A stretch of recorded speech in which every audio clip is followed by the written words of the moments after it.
Zhou Qimeng got back from the club that afternoon. She sat in her room, staring at her freshly fixed face in the mirror. A thought hit her. She grabbed her phone and called a classmate from class 1. Lu Ting, it's me. After I left for the hospital, did anything happen in class? Oh my god, I was just about to call you. You are not going to believe this. Lu Ting's voice was buzzing. What? After you left, Li Jun went to class 6 to confront Yunshu. Director Jiang found out and made him write this long apology letter. Zhou Qimeng froze. What? Yeah, here's the whole story. Lu Ting launched into every detail. Then her voice dropped. Oh, and there's even bigger news. Fu Huaishang showed up at school today. Yunshu got into his car and didn't come back until after lunch. The whole campus is talking about it. Qimeng, do you know what's going on with them? Hello? Kimai? You still there? Zhou Qimeng gripped her phone, wishing she had never asked. Oh. Yeah, I'm listening, she managed. That day at the club, Yunshu had walked out of Fu Huaishang's bridge tunnel. And now she was climbing into his car again.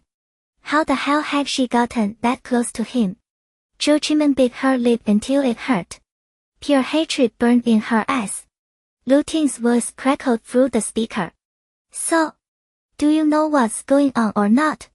I don't know. Look, Lu Ting, I'm not feeling well. I'll call you later.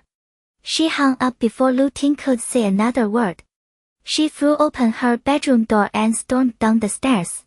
In the dining room, everyone except Yunshu was eating like the food had turned to sawdust. Yunshu sat there, completely unbothered. Yunshu! Zhou Qimeng's shout tore through the house as she came flying down the staircase. A split second later, a pair of chopsticks whipped past her head. Zhou Qimeng knew exactly who had thrown them. Her voice softened into a wounded whimper. Father! Why would you throw that at me? Shen Wangzhong stalked toward her, his face dark. Why? You have the nerve to ask me why. Yunshu is your older sister. What is with the screaming? Is that how your mother taught you to behave? Zhou Qimeng stood there, stunned. Her eyes darted to Yangzhu, still seated at the table. Yangzhu shot her a sharp warning look. Father, I was just what? I had been far too easy on you. His dinner was already giving him heart palpitations. He did not need this. A maid stepped forward. Sir, there is someone at the gate asking for the eldest young lady. He said his surname is Su. Su? The name rang a distant bell, but Shen Wangzhong could not place it. He glanced at Yunshu. She had just set down her chopsticks, finished with her meal. Let him in, she said. Yangzhu shot a quick look at Zhou Qimeng, then leaned close to Shen Yishuang and whispered, Don't say a word. Her son was too naive. Better he stayed quiet. A moment later, Su Zongyuan strode in, a short suit hugging his frame. Behind him, 5 women in professional attire carried briefcases. Shen Wangzhong was on the living room sofa, tea in hand. The second he recognized the face, his cup nearly slipped from his fingers. His eyes went wide. He stared at Su Zongyuan in disbelief. As Special Assistant Su, what brings you here? He set the cup aside, scrambled to his feet, and rushed forward. Su Zongyuan was Fu Huaishang's special assistant. That position alone made him a man Shen Wangzhong would kill just to get a meeting with. Shen Wangzhong had been chasing a partnership with Fu Corporation for years, but he had never gotten a direct line to Fu Huaishang. And now his right-hand man was standing in his living room. Su Zongyuan gave Shen Wangzhong a blank, professional glance and the slightest nod. Then his whole demeanor shifted as he turned to Yunshu on the couch. A warm smile spread across his face. Miss Yun, Mr. Fu sent these tutors to help with your studies. The 5 women greeted her in unison. Good evening, Miss Yun. Yunshu blinked. Tutors? She had not asked for any tutors. Yes. These are senior instructors from the quantum node network tech company in the capital. Mr. Fu thought they could make things a little easier for you. The quantum node network tech company. The most elite institution in the capital. Nothing like Windsor Academy, where a fat check could buy your way in. The students and faculty there were the best in the country. The entire Shen family went rigid. And Fu Huaishang had personally arranged this. Mr. Fu also wanted me to tell you not to push yourself too hard, Su Zongyuan added. Yun Shu considered it, then nodded. All right. Shen Wangzhong was reeling. When had his daughter even met Fu Huaishang? He had no idea. And now the man was sending top-tier company instructors to her doorstep. What the hell had he missed? Yang Zhu instinctively pulled Shen Yishuang and Zhou Qimeng closer. Shen Wangzhong cleared his throat.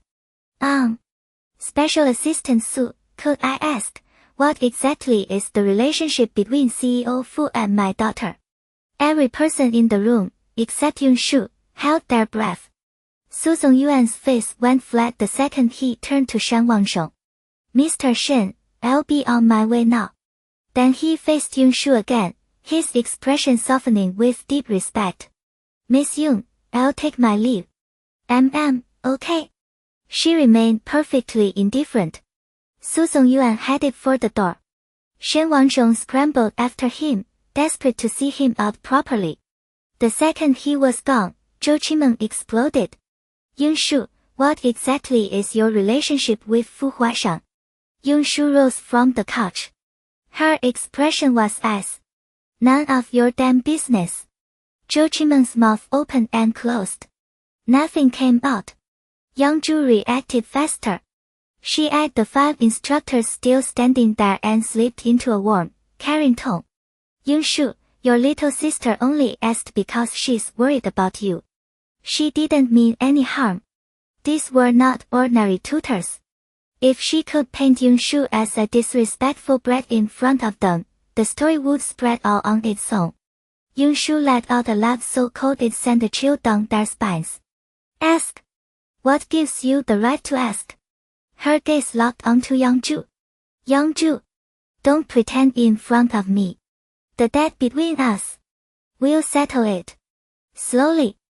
By the time her father had seen the visitor out, she was already upstairs in her room with the tutors. Honey, how does she know Mr. Fu? Her mother asked, her tone carefully light. Her father snapped, how the hell should I know? If he had even a hint she was connected to Fu Huaishang, he never would have wasted all that time begging for scraps. Her younger sister's gaze flickered. She softened her voice, almost like she was talking to herself. Oh. So that's what sis meant the other day.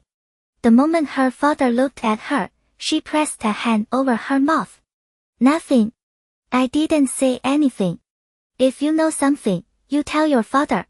Don't you dare hide it. Her mother stepped in right on cue.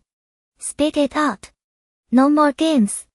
With her father's order hanging in the air, her younger sister let out a sigh, like she had no choice. It's probably nothing. Maybe I'm reading too much into it. Last week, sis and I went to the horse ranch. We stayed the night. But she disappeared. The next morning, a friend and I went looking for her. We saw her walk out of Mr. Fu's villa. What happened inside? I have no idea. Half a story, just enough suggestion. The implication was clear. She spent that night with Fu Huaishang. Oh, you stop that right now. If I catch you spreading rumors again, you'll be disciplined. Her mother swatted her daughter's arm, disapproval dripping from the gesture. Her younger sister's face crumpled on cue.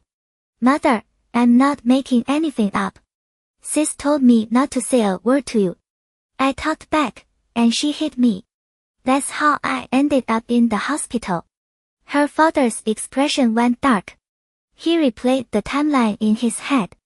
Her entire attitude had turned on its head right after that day. Could Fu Huaishang really be behind her? So she acts like a whore and then beats you for calling it out. I'll handle this. Her younger brother wrenched free from his mother's grip. Don't you dare. His mother grabbed him again. Let go, Mom. That freak hit my sister. I'm not letting it slide. Think. The struggle turned the living room into chaos. Enough. Everyone shut up. Her father's voice cut through the noise. Younger brother, sit down. The boy, still burning for payback, dropped into a chair at the command. Her father fixed a hard stare on her younger sister. I'll ask her about this myself. You don't repeat it to anyone. He turned and headed upstairs. That's it. That's all he's going to do. Her younger brother was furious. Keep your mouth shut, her mother warned. From now on, you stay out of anything involving her. If she truly had Fu Huaishan in her corner, her mother would have to move carefully. Her younger brother was too reckless. No match for her. And you, younger sister. Until we know exactly what's between her and Fu Huaishan, you keep your head down.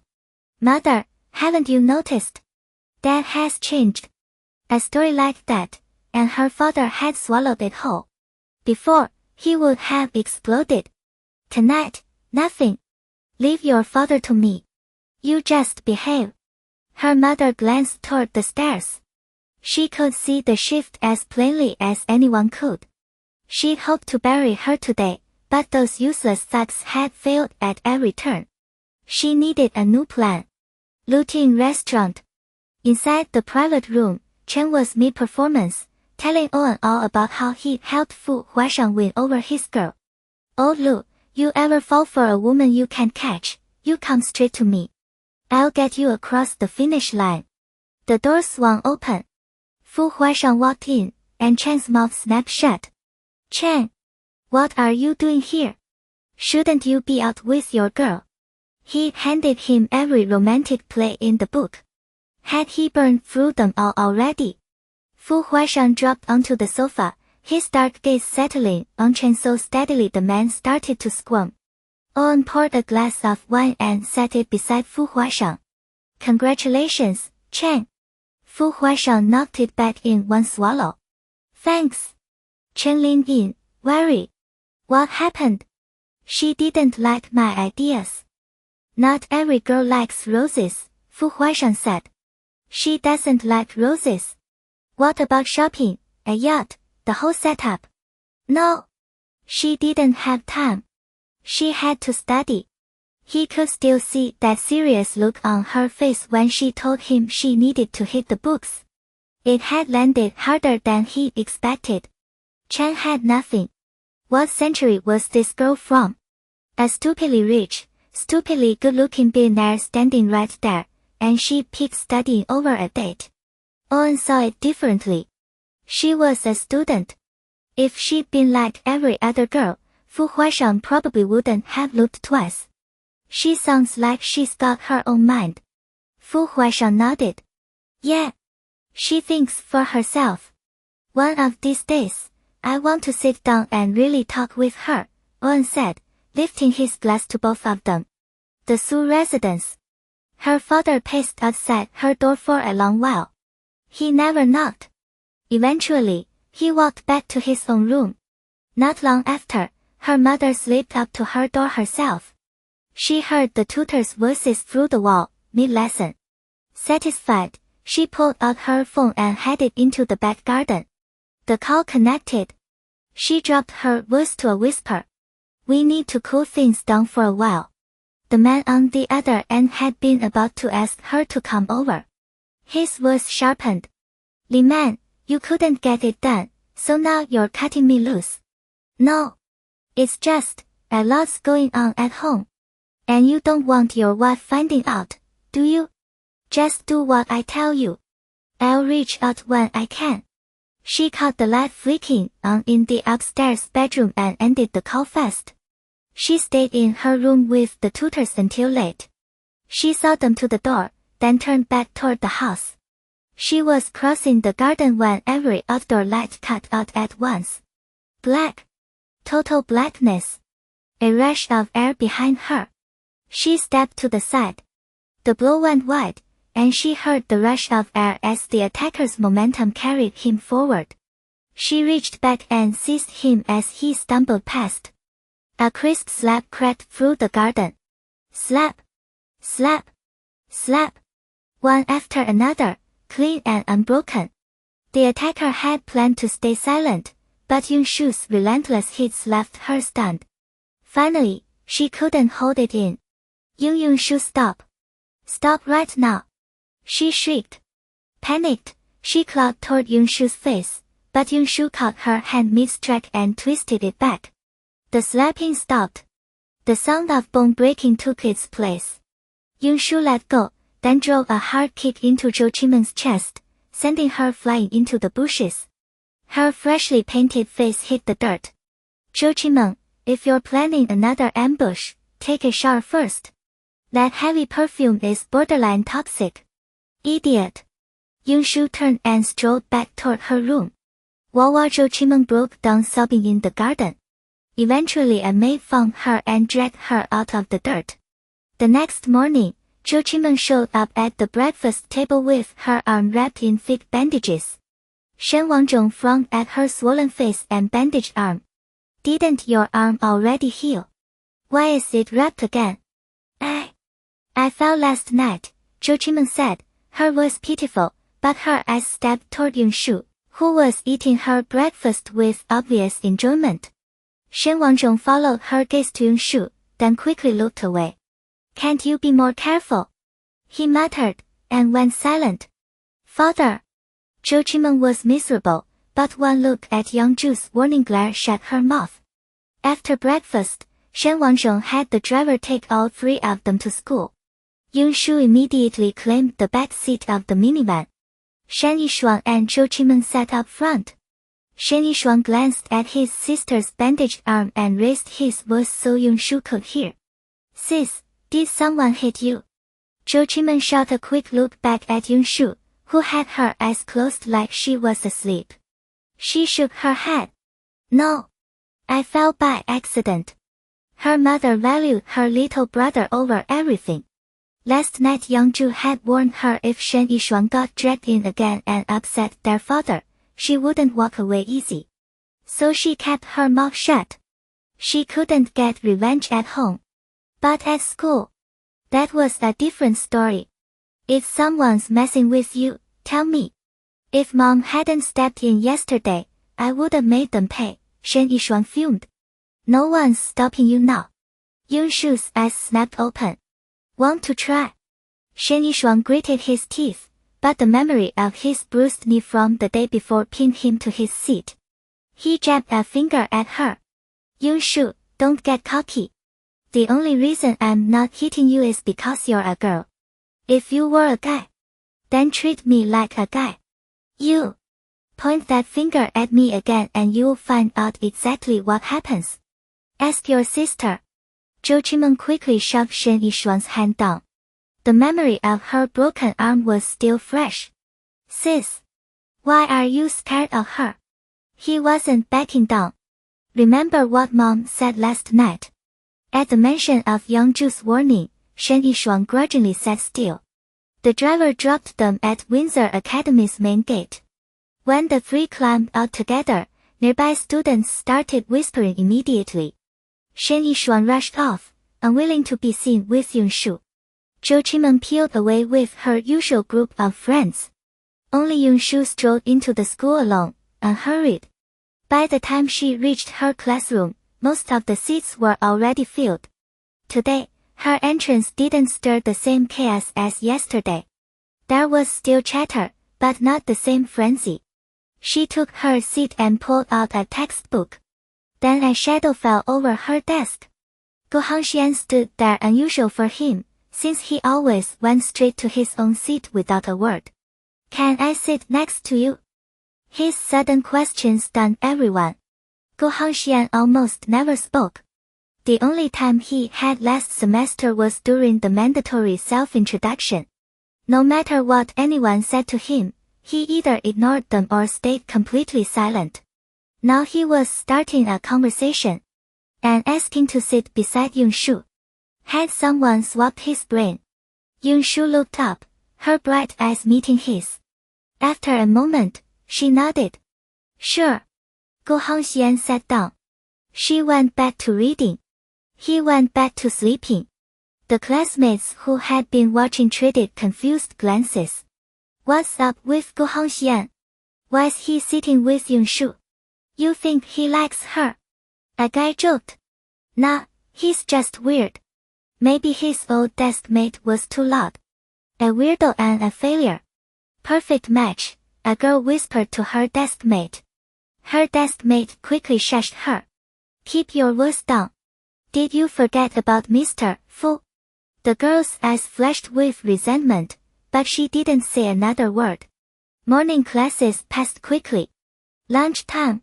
Students paired off and headed to the cafeteria. Yunshu was about to leave when a man in a suit appeared at the classroom door. Which one of you is Miss Yunshu? He asked, his voice carrying across the room. She walked over. That's me. The man's tone immediately shifted to respect. Miss Yun, I'm here to deliver your lunch.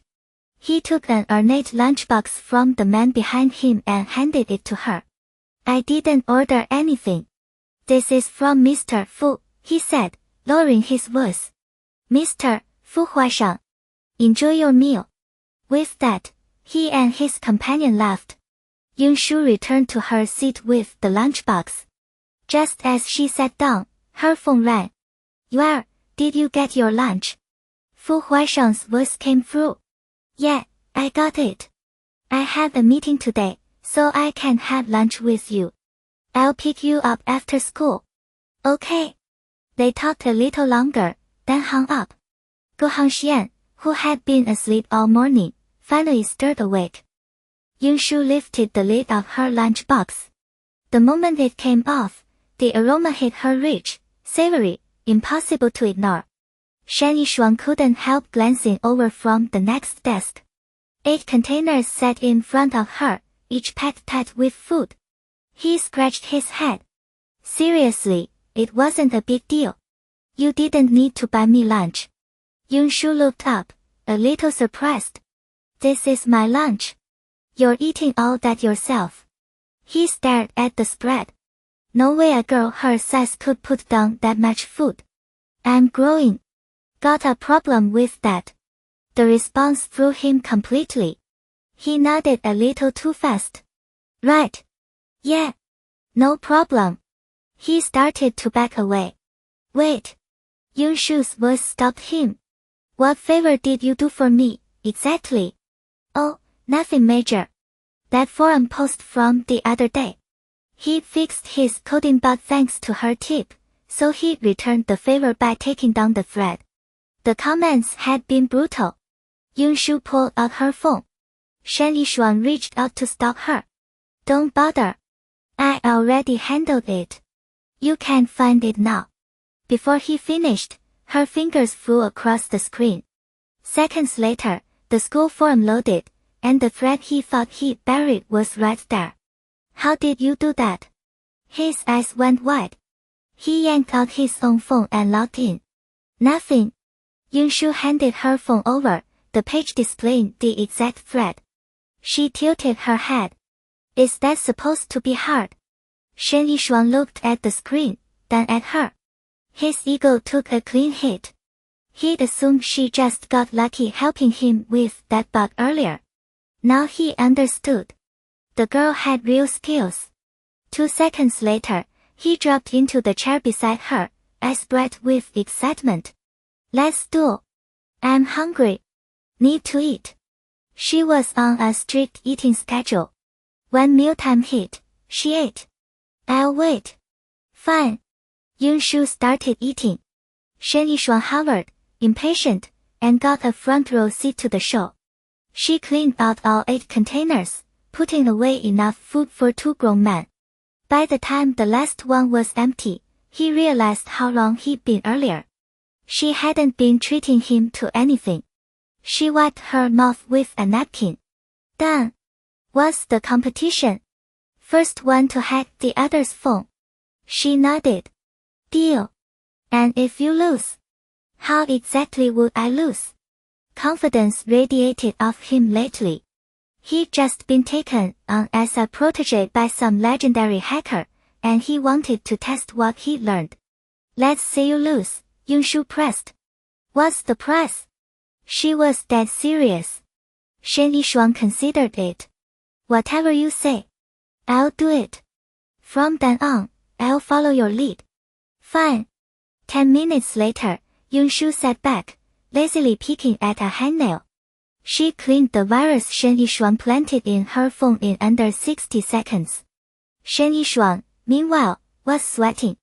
His thumbs pounded the screen, trying to purge whatever she'd planted on his device. He worked frantically, stealing glances at her. The more relaxed she looked, the more his stomach tightened. Finally, he dropped his hands. I lose. He set his phone on her desk. He tried everything. Nothing could touch the virus she'd installed. I'll do whatever you say. But can you at least tell me how you did it? His voice cracked. He sounded like an addict begging for a hit. Good disciple. Study hard from now on. Yunshu stood, a cocky smile tugging at her lips as she looked down at him. Disciple. The word hit him like a thunderclap. You're 01. The handsomest guy at Windsor Academy. She recited his screen name without missing a beat. Shen Yishuang's face cycled through emotions like a slot machine. Confusion first. Then shock. Then a deep, hot blush, mostly because of that ridiculous username. You're my mentor. He had to say it out loud, just to be sure. Yunshu looked at the red-faced boy and nodded slowly. Good disciple. Sharp instincts. She confirmed it, and Shen Yishuang nearly lost his mind. A few days ago, his computer had been hacked. He fought back for the thrill, but the other person was always one step ahead, shutting him down completely. So he asked that person to be his teacher. And that person was Yunshu, the plain girl everyone at school called the biggest loser in their grade. He scratched his head, bewildered. Teacher, you're this good. Why do you always score 0 on computer exams? Why do you score 0? Yunshu countered. Because those tests are child's play. Oh, wait. That's why you do it too. The light finally clicked. Huh. No wonder you're the mentor. A true master. His random impulse to sit next to her today. Best decision ever. Everyone's coming back. Keep your voice down. Yunshu tipped her head. Her new disciple had been grinning like an idiot the entire time. Yes, ma'am. Whatever you say, teacher. He instantly snapped back into his usual quiet shell. Teacher, that virus you planted, how did you do it? I want to learn. His face was pure hunger. Simple. Increase your hand speed. Don't give your opponent time to breathe. Hand speed. He'd never heard that hacking came down to APM. But if teacher said it, it was gospel. From that day on, Shen Yishuang stopped sleeping through class. Every waking minute, he trained his finger speed. At the International Trade Mall, Zhou Qimeng stepped outside with her best friend, both of them loaded with shopping bags. Qimeng, you've been impossible to reach lately. I've tried inviting you out so many times, Yangzhu pouted. Don't even get me started. Things are insane at home. I can't go get facials with you today either. Next time, I swear. Fine. My driver's here. Text me when you're free. Yangzhu climbed into her family's car and drove off. Zhou Qimeng waited at the curb for Gu Hongxian. He arrived a few minutes later, and they drove straight to a hotel. The moment they got inside the room, he didn't bother with words. His hands were all over her, yanking at her clothes. Zhou Qimeng gave a half-hearted protest before they tumbled onto the bed together. Just as the two of them were reaching their peak, the door burst open. Bang! The deafening crash froze them both instantly. Yangzhu shoved Shen Wangzhong away and scrambled to dress, but before she could, a group of men and women rushed in. You slut! You dare seduce my husband! Zhou Qimeng grabbed Yangzhu by the hair and yanked hard. Oh! The searing pain made Yangzhu scream. Wife, let me explain. Shen Wangzhong tried to intervene, but two men held him back. Explain. I don't want to hear your lies. Zhou Qimeng rolled up her sleeves. Half an hour earlier, Zhou Qimeng had been in the middle of a mahjong game when an anonymous video came through on her phone.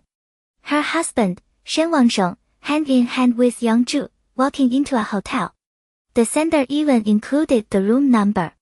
Zhou Qimeng gathered her people and charged over. Beat her!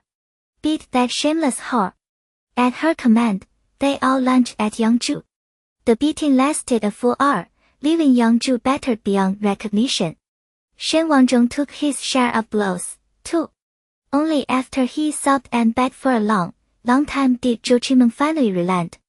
She dragged him back home. Yangzhu was a pathetic sight. Her mouth swollen, hair tangled, clothes barely clinging to her body. Remembering the humiliation and the beating, she sobbed miserably. Meanwhile, Shen Wangzhong didn't even make it home. A van roared up and blocked his path at the doorstep. 5 or 6 burly men jumped out and started pummeling him without a word. Zhou Qimeng stood to the side, watching with grim satisfaction. She didn't lift a finger or speak a word to stop them. Only when Shen Wangzhong was barely breathing did the men finally drive off. As they vanished, one shouted back, "The boss says whatever pain he feels, you feel too." Half conscious, Shen Wangzhong knew the men were from red-haired man's crew. No sooner had they rushed Shen Wangzhong to the hospital than tax authorities appeared, armed with evidence of tax evasion and bribery. They hauled him straight from the hospital to a detention center. The sum involved guaranteed he'd spend the rest of his life in prison. Meanwhile, Yangzhu huddled in the hotel, too terrified to return to the Yun family. At the same time, Yun Shu stared at her phone screen. Hueda Electronics had just announced a new vice president appointment. A savage smile curved her lips. So, Shen Wangzhong, did you like that surprise? Today, an extra class ran late, so school ended nearly an hour later than usual. As she rounded the corner, she spotted the eye-catching Rolls Royce, its black paint gleaming in the sun. The man standing beside it was even more striking. Fu Huaishang was tall, his perfectly tailored suit emphasizing a powerful, lean frame. His face was all sharp angles as sculpture come to life with thin lips set beneath a straight nose. His expression was cool and detached. Just standing there, he radiated an air of absolute authority. Yun Shu couldn't help sighing. This man was unfairly handsome. As if sensing her gaze, Fu Huaishang looked up. Their eyes met. The corner of his mouth lifted.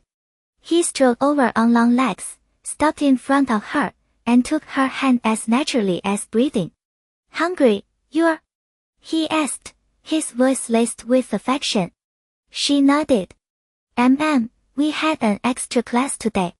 Normally she'd already be at the dinner table. Then let's go eat." He held her hand and led her to the car. Inside, Fu Huaishang gave the driver a quick order, and the car pulled smoothly away. A normal 20-minute rush hour drive took barely 10. They arrived at a private restaurant in the city center. The first floor was still empty. They headed straight up to the private room on the second floor. The moment they sat down, the restaurant manager began serving the dishes personally. Once everything was set, he withdrew and stood guard outside the door. "This is a new dish. Try it." Fu Huaishang placed a piece in Yun Shu's bowl. "Okay." She took a bite and chewed slowly. After a second, her brow furrowed. "Not good." Fu Huaishang caught the shift immediately. "It tastes fine. But I'd rather have real meat." The dish looked like meat but wasn't. The texture and flavor gave it away. Fu Huaishang nodded. "Got it." He made a mental note, figured out how to make her accept vegetables, maybe even like them. Once she ignored the imitation meat dishes, her appetite kicked in. She ate with relish, a satisfied smile spreading across her face.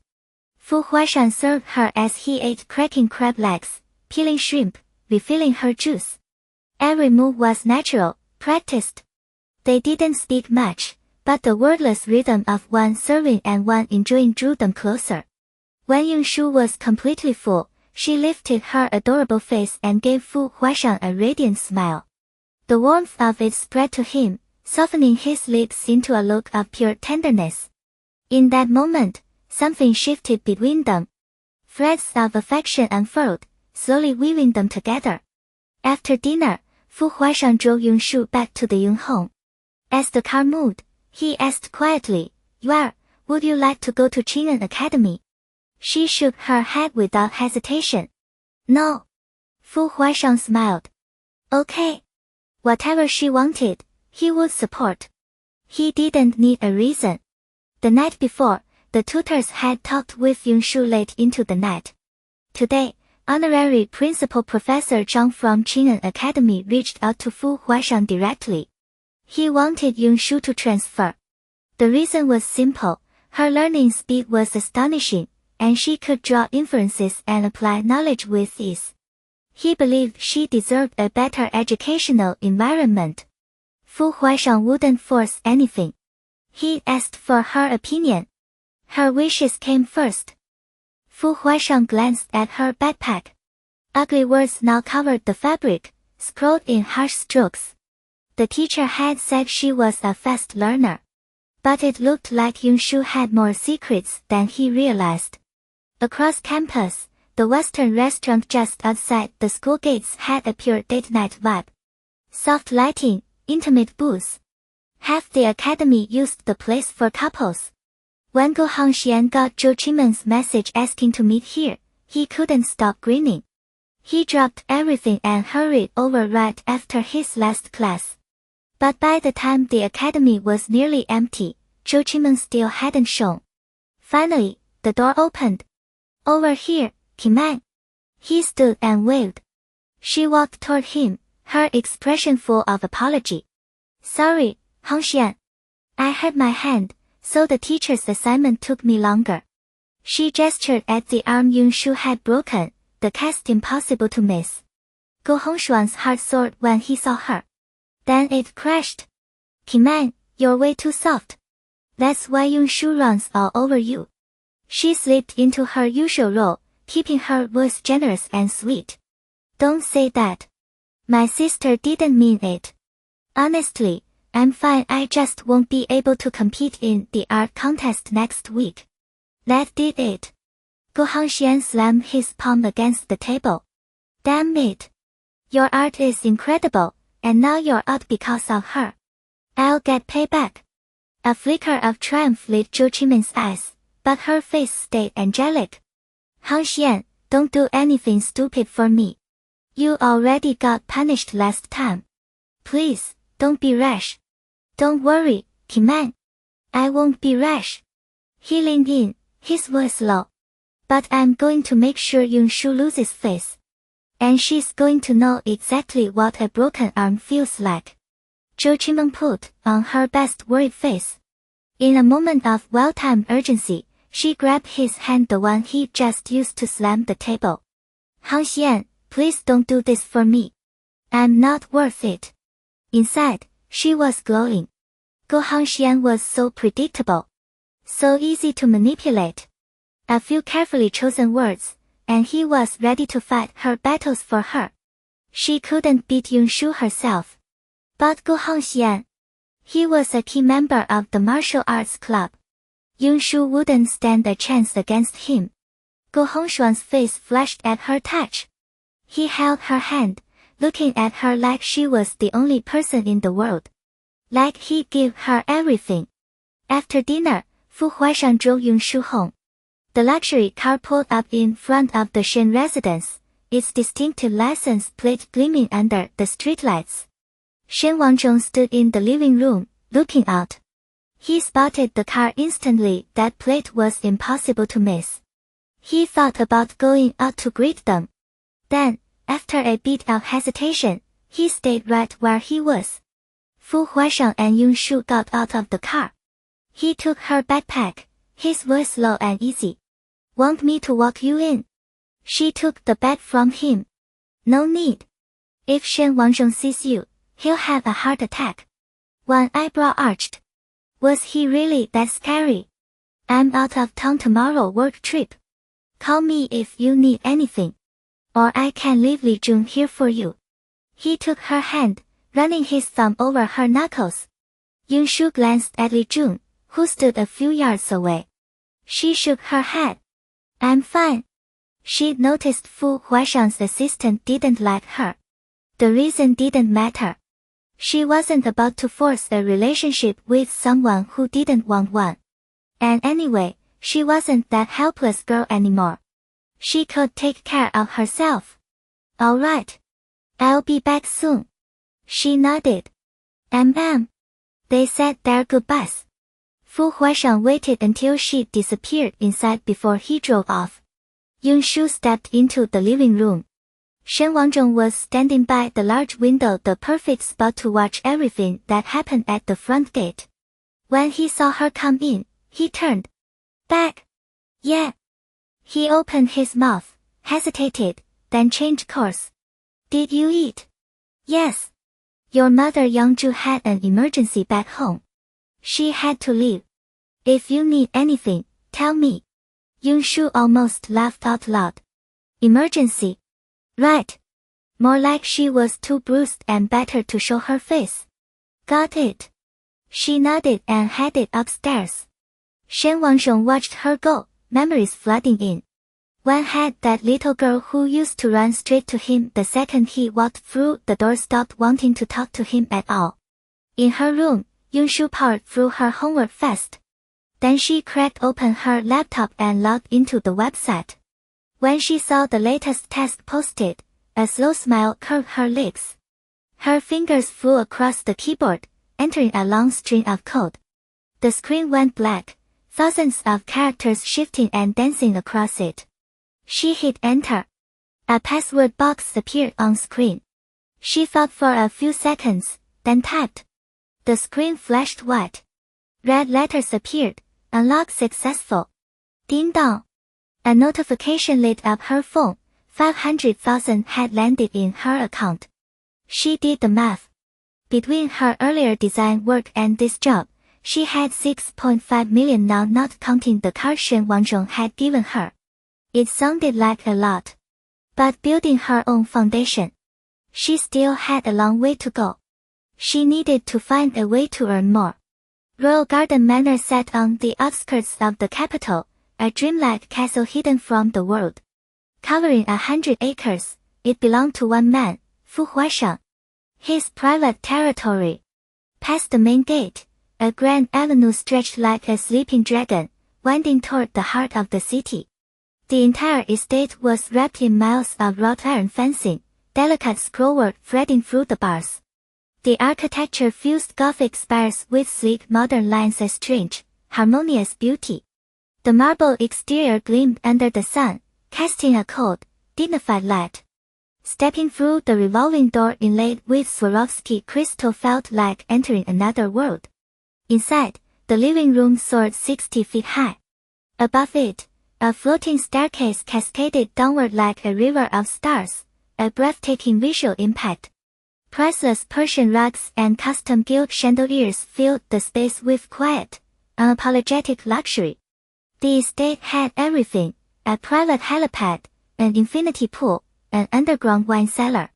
Every detail whispered of its owner's immense power and singular taste. Inside the estate, the main building was Fu Huaishang's residence. Li Jun and Lu Ting stayed in building 2 right next door, while bodyguards and servants lived in separate quarters. Li Jun walked back from the main house and found Lu Ting sitting outside building 2, staring at the main building like his mind had completely checked out. Hey, man. We're heading out on a business trip with the boss. Why do you look like you've got nothing left to live for? Li Jun dropped down beside him. Lu Ting didn't answer. His eyes stayed fixed on the main house. I wish we could swap. You go with the boss, and I'll protect Miss Zhou. Li Jun bumped his shoulder against Lu Ting's. At the name Zhou Qimeng, Lu Ting finally pulled his gaze away. He turned to Li Jun, face dead serious. You want to protect Zhou Qimeng? Li Jun caught the question and the look. He thought for a bit, then asked, You don't like Miss Zhou? Lu Ting shook his head. It's not that I don't like her. She's too weak. The boss is too strong. She'll become his weakness. So you really don't like her? I knew it. Ever since the boss assigned you to protect her, you've been off your game. Lu Ting said nothing. Honestly, I think Miss Zhou is great. She loves and hates with everything she's got, and she doesn't waste words when it's time to throw a punch. Way better than those fake heiresses who put on airs. Li Jun clapped a hand on Lu Ting's shoulder. But she's the one the boss loves. I'm going to rest. Take care of the boss. Lu Ting turned and walked into the building. Li Jun waved him off. Don't worry. I've got this. The next day during lunch break, Zhou Qimeng and Luo Zhongchen went to the campus garden. Miss, I checked out that site you sent. It's just a platform where hackers pick up jobs. What's so special about it? She sent him the link the night before and told him to study it carefully. He stayed up all night and hadn't found a single thing out of the ordinary. Zhou Qimeng plucked a weed and started tying it into knots. She glanced up. Do you want to build one yourself? Build one? Luo Zhongchen didn't follow. I mean, do you want to start your own site? Instead of just taking jobs on someone else's platform, you be the one calling the shots. The one at the top. His eyes lit up instantly. He nodded so frantically his head might as well have been a bobblehead. Yes. I've dreamed of it. Pretty much every hacker dreams of running their own site. But the catch is, you have to be strong enough that no one else can break in. Only then can you make them work for you. But I can't. His voice dropped. His skills were nowhere near that level. Zhou Qimeng saw his face and stopped beating around the bush. I want to build my own site right now. Are you in? Luo Zhongchen stared, mouth open, words gone. All he could do was nod like a bobblehead. Good. Then it's settled. Zhou Qimeng tossed the weed aside and stood, looking down at him. Yeah. It's settled. He nodded solemnly. Zhou Qimeng's skills were near the top. She could build a site on her own if she wanted. But by asking him to join, Luo Zhongchen knew she was lending him a hand. He made a silent vow. Miss, don't worry. I won't let you down. And not long after, Luo Zhongchen didn't let her down, but that's a story for later. After that, they headed to the cafeteria for lunch. Fu Huaishan had originally wanted to have meals delivered to Zhou Qimeng every day, but she refused. College life was too important to her. Even eating in the cafeteria was something she wanted to experience for herself. The school cafeteria was massive. The first floor was the regular dining area. The second floor had private rooms reserved for VIP students. As long as you had the money, you could get a private booth and meals cooked by personal chefs. By now, only a dozen or so students were still eating. The rest had gone back to class. Zhou Qimeng grabbed a random seat in the dining area, and Luo Zhongchen volunteered to get the food. When he came back carrying 2 trays and sat next to her, they still drew a few looks from the remaining students. I heard that weirdo Luo Zhongchen hooked up with Zhou Qimeng, a guy said with a sneer. The girl beside him frowned. Why do you have to say it like that? They just sat together. You have such a dirty mind. She sounded genuinely annoyed. Fine, fine. I was just joking. Why are you getting mad? I won't say it again, okay? Let's eat. The guy backed off, and the conversation died. They hadn't been quiet. With the cafeteria nearly empty, Zhou Qimeng and Luo Zhongchen heard every word. Miss, sorry. I didn't think sitting with you would start rumors like this. He just acted on impulse. Zhou Qimeng stabbed a thick piece of meat with her chopsticks and bit into it. Eat. And stop apologizing. If a dog bites you, are you gonna bite it back? Of course not. It's a dog. Too dirty. Luo Zhongchen wrinkled his nose. Then there you go. Eat. She was serious about her food and never bothered with gossip. Seeing her attitude, Luo Zhongchen relaxed and smiled again. You're right, miss. From now on, I won't let barking dogs get to me. Hey! Miss, slow down. There's more if you want some. Luo Zhongchen watched Zhou Qimen eat and couldn't help thinking, his miss really didn't play by any rules. What girl ate like her? So much, so fast, and so picky, mostly meat. They finished quickly. Luo Zhongchen returned the trays, and they were about to head back to class when Zhou Qimen stopped dead at the cafeteria entrance. Miss! What's wrong? Luo Zhongchen started, but she raised a hand to silence him. She cocked her head, listening. A familiar sound. Without a word, she turned and headed toward a small building to the left of the cafeteria. Luo Zhongchen, confused, had no choice but to follow. The building was about 10 yards away, a storage shed where the janitors kept odds and ends. When they reached the door, Luo Zhongchen finally heard it, faint, muffled sobbing from somewhere inside. Zhou Qimen had trained her hearing back in the parallel world. After being reborn, she'd been sharpening it, which was why she caught the crying long before Luo Zhongchen did. She pushed the door open and called into the dim space, Hang Duo Duo. What are you crying about?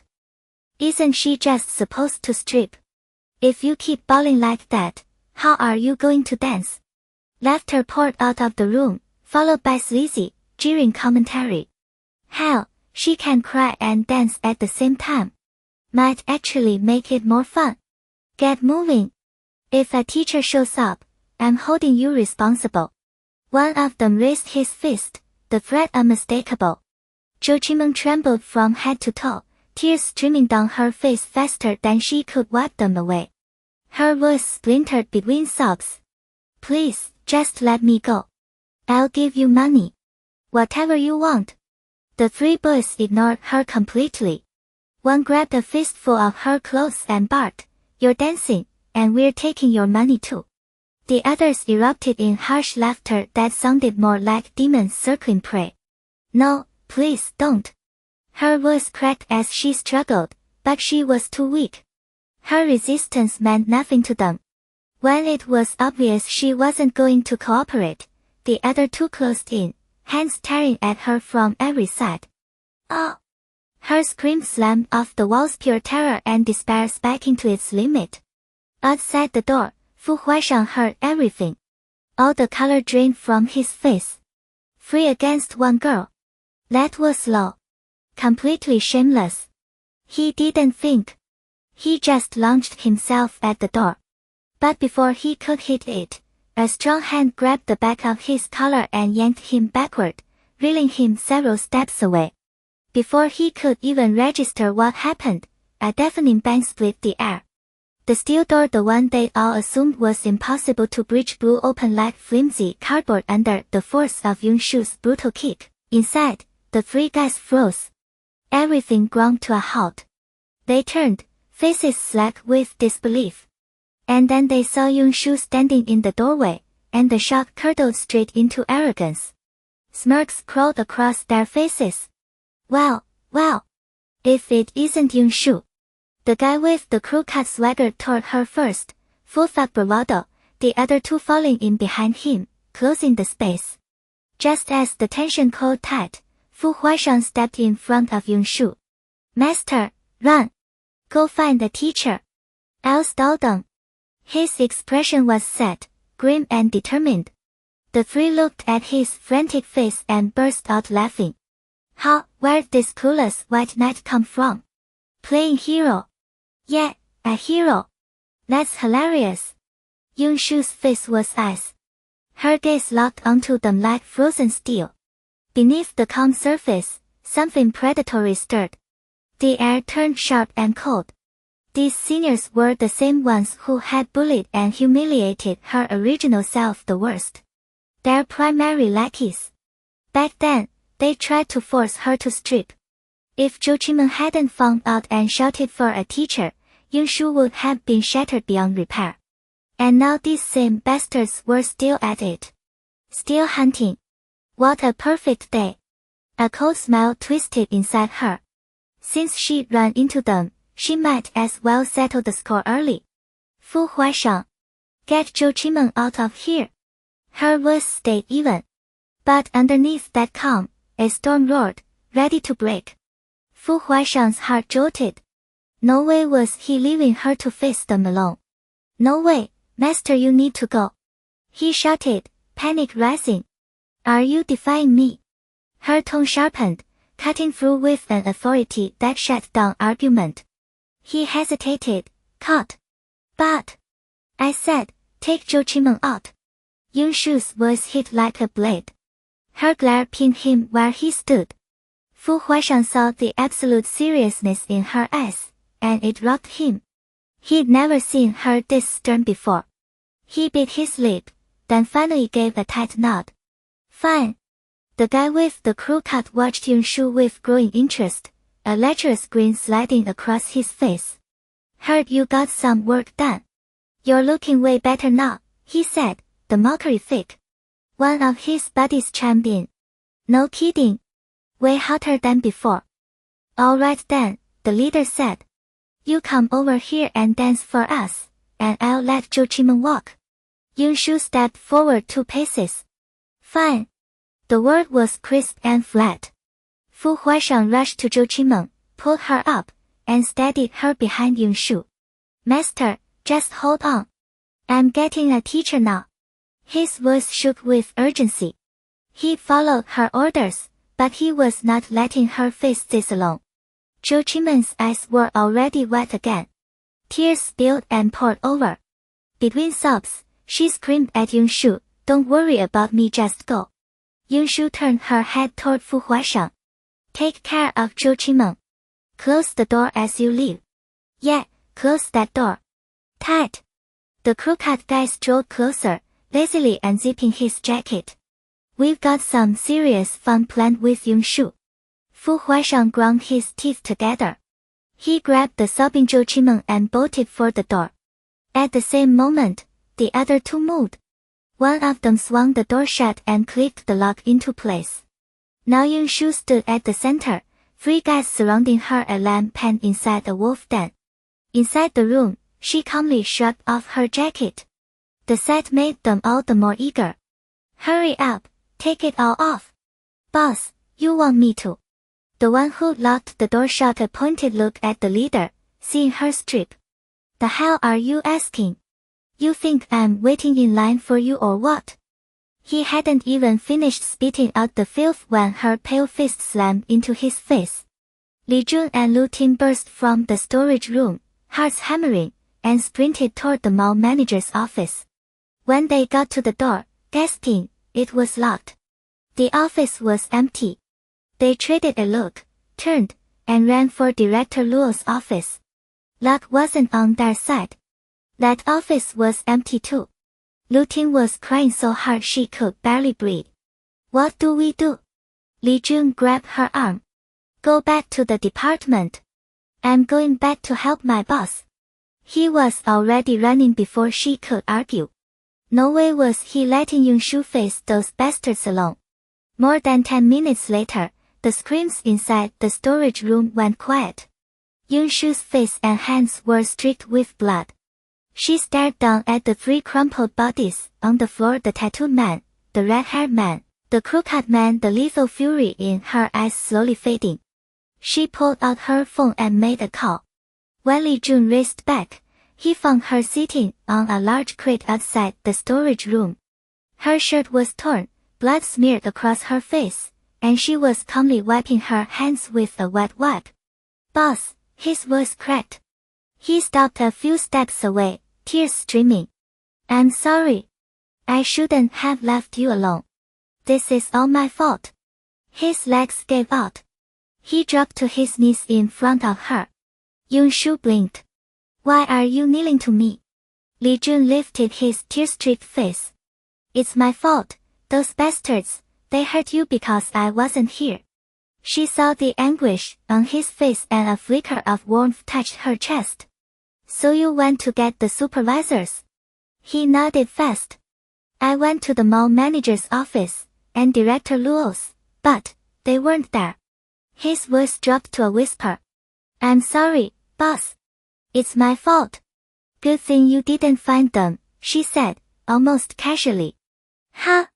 He looked up, confused. Lu Ting's voice rang out. The supervisor's coming. The supervisor's coming. They both turned. Lu Ting was running toward them, followed by the new department manager Mu Yun, who started only that day. Lu Ting had found her, spilled out the story in a shaking rush, and Mu Yun hadn't hesitated. Yun-shu, you're hurt. I'll call an ambulance. Mu Yan's eyes were wide with worry. She was fresh out of training, and this was her very first day as manager of Department 6. Don't worry. I'll make sure those employees face consequences for what they did. She pointed toward the storage room, voice firm with promise. Yun-shu's lips curved slightly as she took in the naive young woman's determination. We do need an ambulance. But not for me. All three faces went blank. Boss, you got blood all over you. The blood isn't mine. It's theirs. Li Jun. Lu Ting. Manager Mu. They scanned her, top to bottom, left to right. Only when they were absolutely sure she wasn't injured did they let out a shaky breath. The confusion, though, only deepened. They started toward the storage room. Yun-shu's arm shot out, blocking Lu Ting and Manager Mu. Li Jun can look. You two don't. Lu Ting and Mu Yun exchanged a glance, then nodded. Li Jun rushed to the storage room, shoved the door open, and stepped inside. Seconds later, he stumbled out, white-faced and drenched in sweat. He braced himself against the doorframe and emptied his stomach. Through the open door, Lu Ting and Manager Mu caught a glimpse of three figures on the floor, twisted and barely recognizable. An ambulance came and took them away. By the time the afternoon shift bell rang, Li Jun and Lu Ting were waiting anxiously outside Director Luo's office. Inside, Yun-shu and Manager Mu had been in there a long time. At last, they came out. Li Jun hurried over. Boss, did Director Luo punish you? No. Manager Mu spoke up for me. She turned to Mu Yun. Thank you. Mu Yun waved her hands. It's nothing, Yun-shu. It's my job. You defended yourself, you did nothing wrong. She would not let her people get bullied. All right, let's head back. You're dismissed. Yes, manager. Yun-shu walked with Li Jun and Lu Ting back to Department 6. Director Luo swept the whole thing under the rug. The only thing the other employees knew was that an ambulance had been called. But the real story, what happened in that storage room, and why Lu Ting was involved, had to stay buried. So after she finished with those three scumbags, Yun-shu made one phone call. To Fu Huaisheng. Fu Zhiheng was out of town on business, and Yun-shu wasn't powerful enough yet to pressure Director Luo on her own. Calling Gu Hongxian was the fastest, safest fix. He made a special trip to the hospital. On the phone, Yun-shu had only said she'd beaten up a few classmates and needed him to handle it, so Gu Hongxian called the principal using Fu Huaisheng's name. This was the first time he heard about her throwing punches, and curiosity got the better of him. When he walked in and saw the three tall guys in the bed's faces bruised so badly they were unrecognizable, tubes threading into every possible vein, the corner of his mouth twitched. He motioned a bodyguard over. Asked what they did to get themselves beaten. A few minutes later, the bodyguard returned and told Gu Hongxian everything. Gu Hongxian was quiet for a bit. Then he gave the order. Wheel them into the hallway. The bodyguard obeyed immediately, shoving the three beds out of the room. Gu Hongxian turned to another man. Tell the doctors keep them breathing. Nothing else. Don't treat them any further. The sight of them lying there meant nothing to him. These guys had bullied a female classmate and put their hands on Yun-shu. They touched the CEO's woman. They were begging to die. During the break, Zhou Qimen's unease finally caught the attention of her deskmate, Lu Ting. Lu Ting pressed her for answers. In the end, Zhou Qinmen had no choice but to tell her everything. Lu Ting's face turned serious. She glanced back at Yunshu, who sat calmly flipping through a book. You could never tell what was going on in that girl's head. The dismissal bell rang. Students started packing up. Li Jun and Yunshu walked out together toward the school gate. Li Jun looked wrecked the whole way. His stomach was still rolling, the nausea refusing to let up. Master, how did you, He couldn't finish before another dry heave cut him off. Talking less helps, Yunshu said flatly. No. Master, I think, you're amazing, He forced the words out between heaves, his face pale and miserable. Yunshu patted his shoulder. You'll get used to it. If you're going to follow me, you have to. Yunshu. Both Li Jun and Yunshu looked up. Lu Ting and Zhou Qinmen stood a few yards ahead, calling her name. Master, is she coming to start trouble again? Li Jun tensed. Yunshu didn't answer. She walked over calmly and met Lu Ting's eyes. Something. Lu Ting held out a bag of milk tea. Thanks for today. I'm Zhou Qinmen's big sister, but I didn't protect her. Thank you. Her expression was completely sincere. Zhou Qinmen beside her looked equally grateful. Thank you, Yunshu. Thank you so much. Yunshu took the milk tea. No need. She walked on, Li Jun following while throwing glances back over his shoulder. Master, was Lu Ting trying to make peace? That girl never looked up to anyone in class. Yunshu took a sip of the milk tea. Not bad. I don't know. She honestly didn't care. Didn't matter. At the Shen residence that evening, only Yunshu and Shen Yishuan sat down to dinner. Shen Wangzhong was tied up at the company and couldn't make it. Yang Zhu still hadn't come back. She'd been beaten too severely, would need at least half a month to recover. Han Duo had gone to a class reunion. The servants served the dishes and withdrew. Yunshu picked up her chopsticks and started eating. Shen Yishuan stayed glued to his phone, playing some game, curses slipping out. Fuck. Damn it. After losing several rounds in a row, he hurled his phone onto the floor. Piece of crap. These players are all trash, worse than garbage. Yunshu shot him a sideways glance. If you suck, practice more. Blaming your teammates. Who's the real garbage here? You.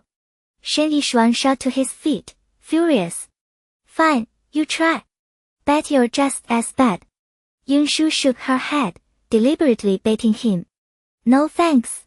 I don't play games with trash. The curse was right on his lips, but one look at her utterly unbothered expression and he couldn't bring himself to spit it out.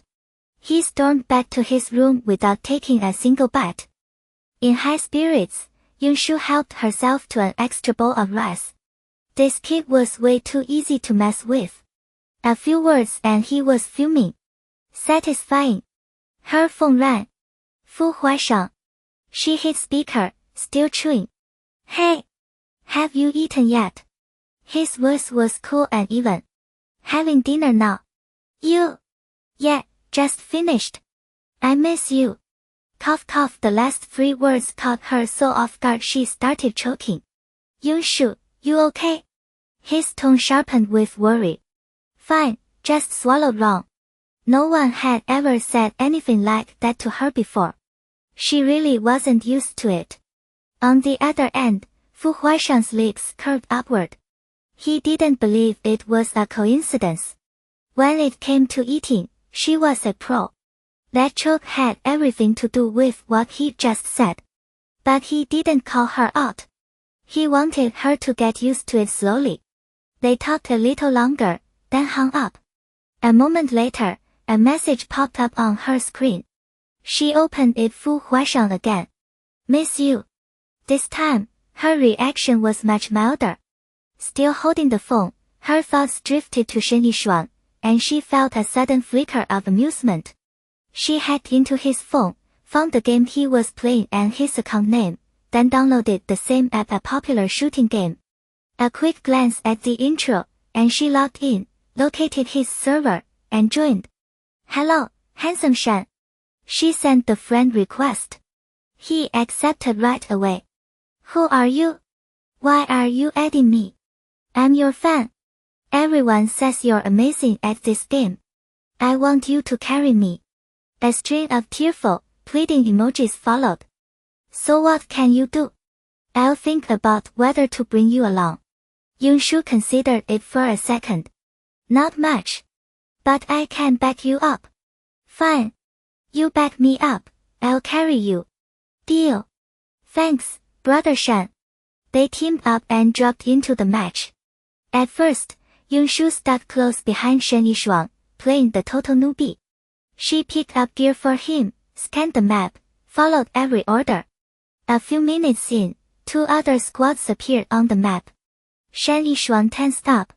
He messaged Yunshu to keep watch and be ready to take bullets for him.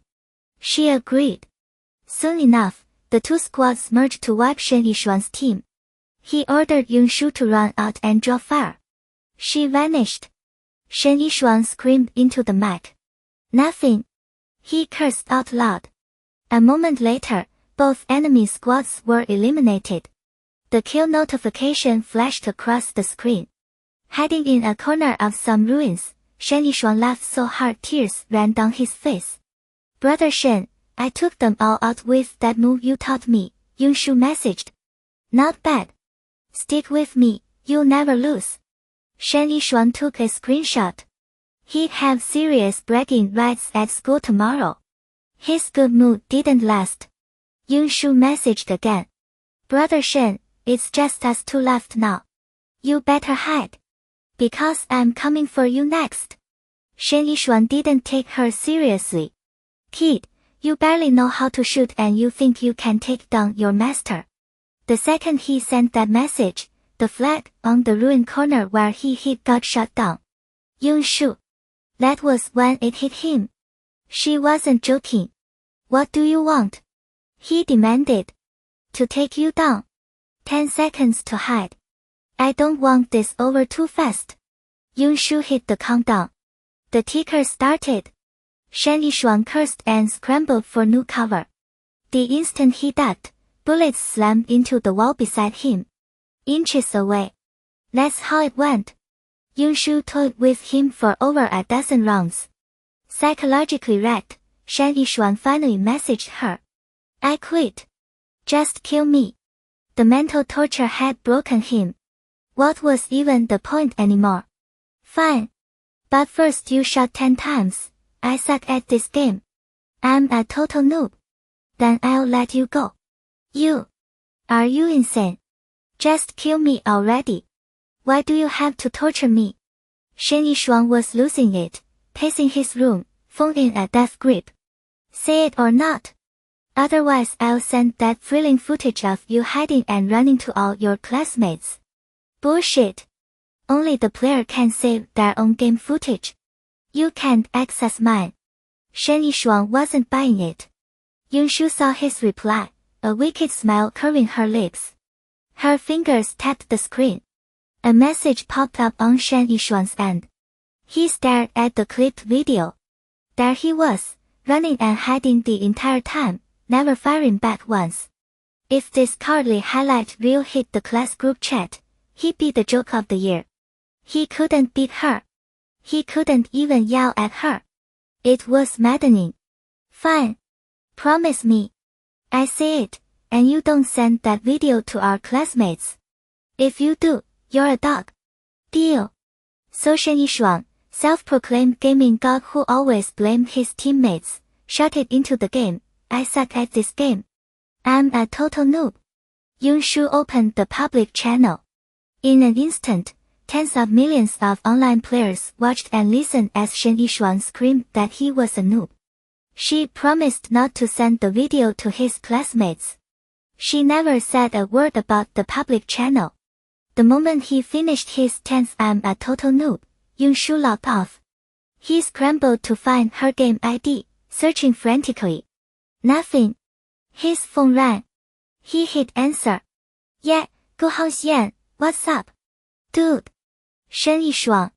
All that talk about how amazing you are at this game was just bullshit.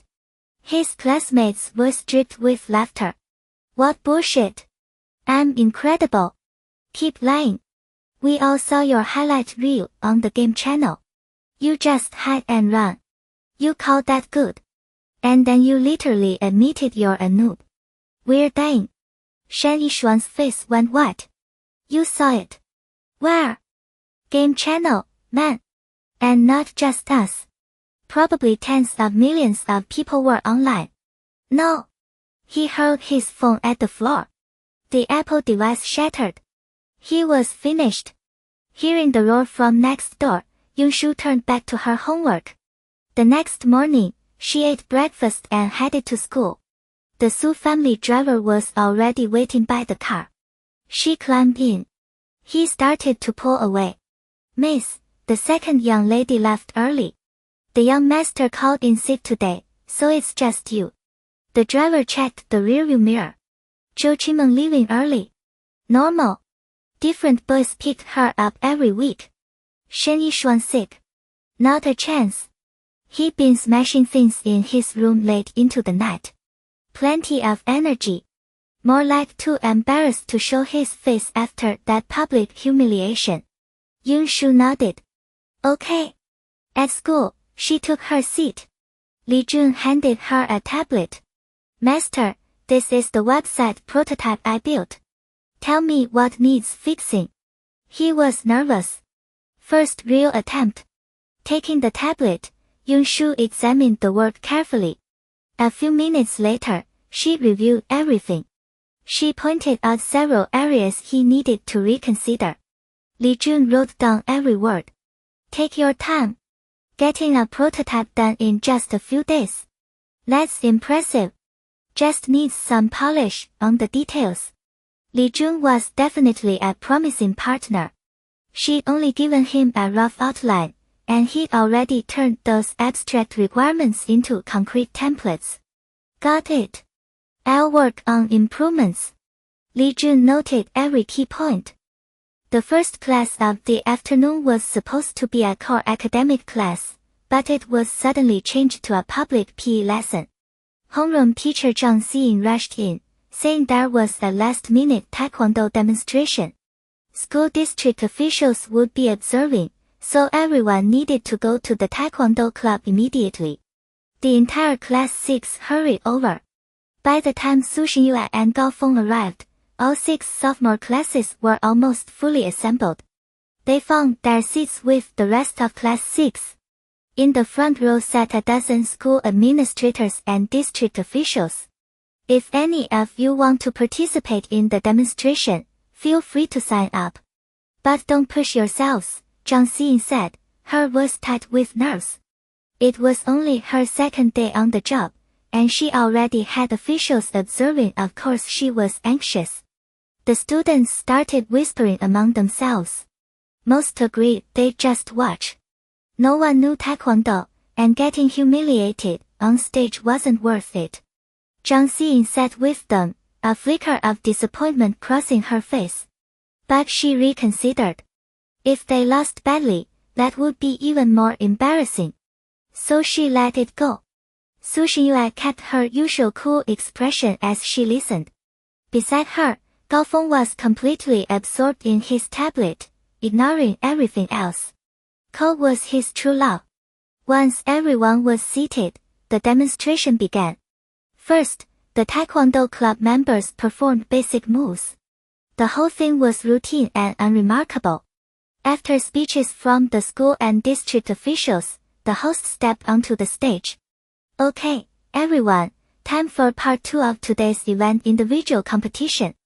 This will be a challenge format. The Taekwondo club members defend, and students from other classes can challenge them. Judges will select the best performers and award prizes. To keep it fair, we'll use a lottery system. Selected students come up and compete against the Taekwondo club. As soon as the host finished, the crowd erupted. What the hell? This was supposed to be a demonstration, not a competition. Nobody told us about any challenges. Are they springing this on us? Exactly. None of us know Taekwondo. What are we supposed to do? A guy from class 3 stood up and shouted, drawing immediate support. Yeah, teacher. This isn't fair. They're just using us as punching bags for the Taekwondo club. There's got to be something shady going on. I've never heard of a competition like this. Same here. Every class cried foul, but the officials in the front row sat motionless, acting like they couldn't hear. Miss Zhang, this is too much. There's definitely something wrong. We refuse to participate. Chen Yan stood up and said to Zhang Xiying. Zhang Xiying had only just heard about the format herself, and she didn't approve either. Everyone, don't get worked up. Let me talk to the school leaders. She joined the homeroom teachers from class 2 and class 3 and walked over. After a few minutes of discussion, Zhang Xiying returned with a defeated expression. I'm sorry, everyone. The format, it was arranged last minute. They want to test how you handle unexpected situations. That's what the school officials say. Even Zhang Xiying couldn't accept it, let alone the students. The room erupted again. Students shouted from their seats, calling it unfair. Other classes joined in. Soon, the entire gym was filled with voices of protest. Unfair! Unfair! Unfair! A normal demonstration had turned into this mess. No one could accept it. The host tried to calm the crowd with the microphone, but no one was listening. Then a man in a suit stocky, with a receding hairline stepped up from the officials section and took the stage. He took the microphone from the host. Hello, students. I'm Lilei from the school district office. I'm glad to be here watching the competition with you. Let me explain. Changing the format was a joint decision. The goal is to test your handling of unexpected situations. You're in school now, but when you enter the real world, these things happen more often. Will you protest every time? Does protesting work? Since we can't change it, why not treat it as a learning experience? After Lilei's speech, the protests died down. He nodded with satisfaction. Don't worry. The Taekwondo club members will pull their punches. No one will get hurt. I've also heard that some of you have martial arts skills. There must be hidden talents among you. Lilei paused, his eyes lingering on class SIXS section for a moment before shifting away. So please settle down and enjoy today's wonderful performance. His words were logically sound, and with his position in the school district, the protests had basically stopped. Lilei smiled, handed the microphone back to the host, and returned to his seat. Principal Zhang leaned in. Deputy Director Li, are you sure this is okay? Lilei snapped back. Did I waste my breath just now? This is for the students' own good. But, having untrained students challenge trained ones, what if? Principal Zhang was terrified, but Li trained him, so he didn't dare argue further. What if? There is no what if.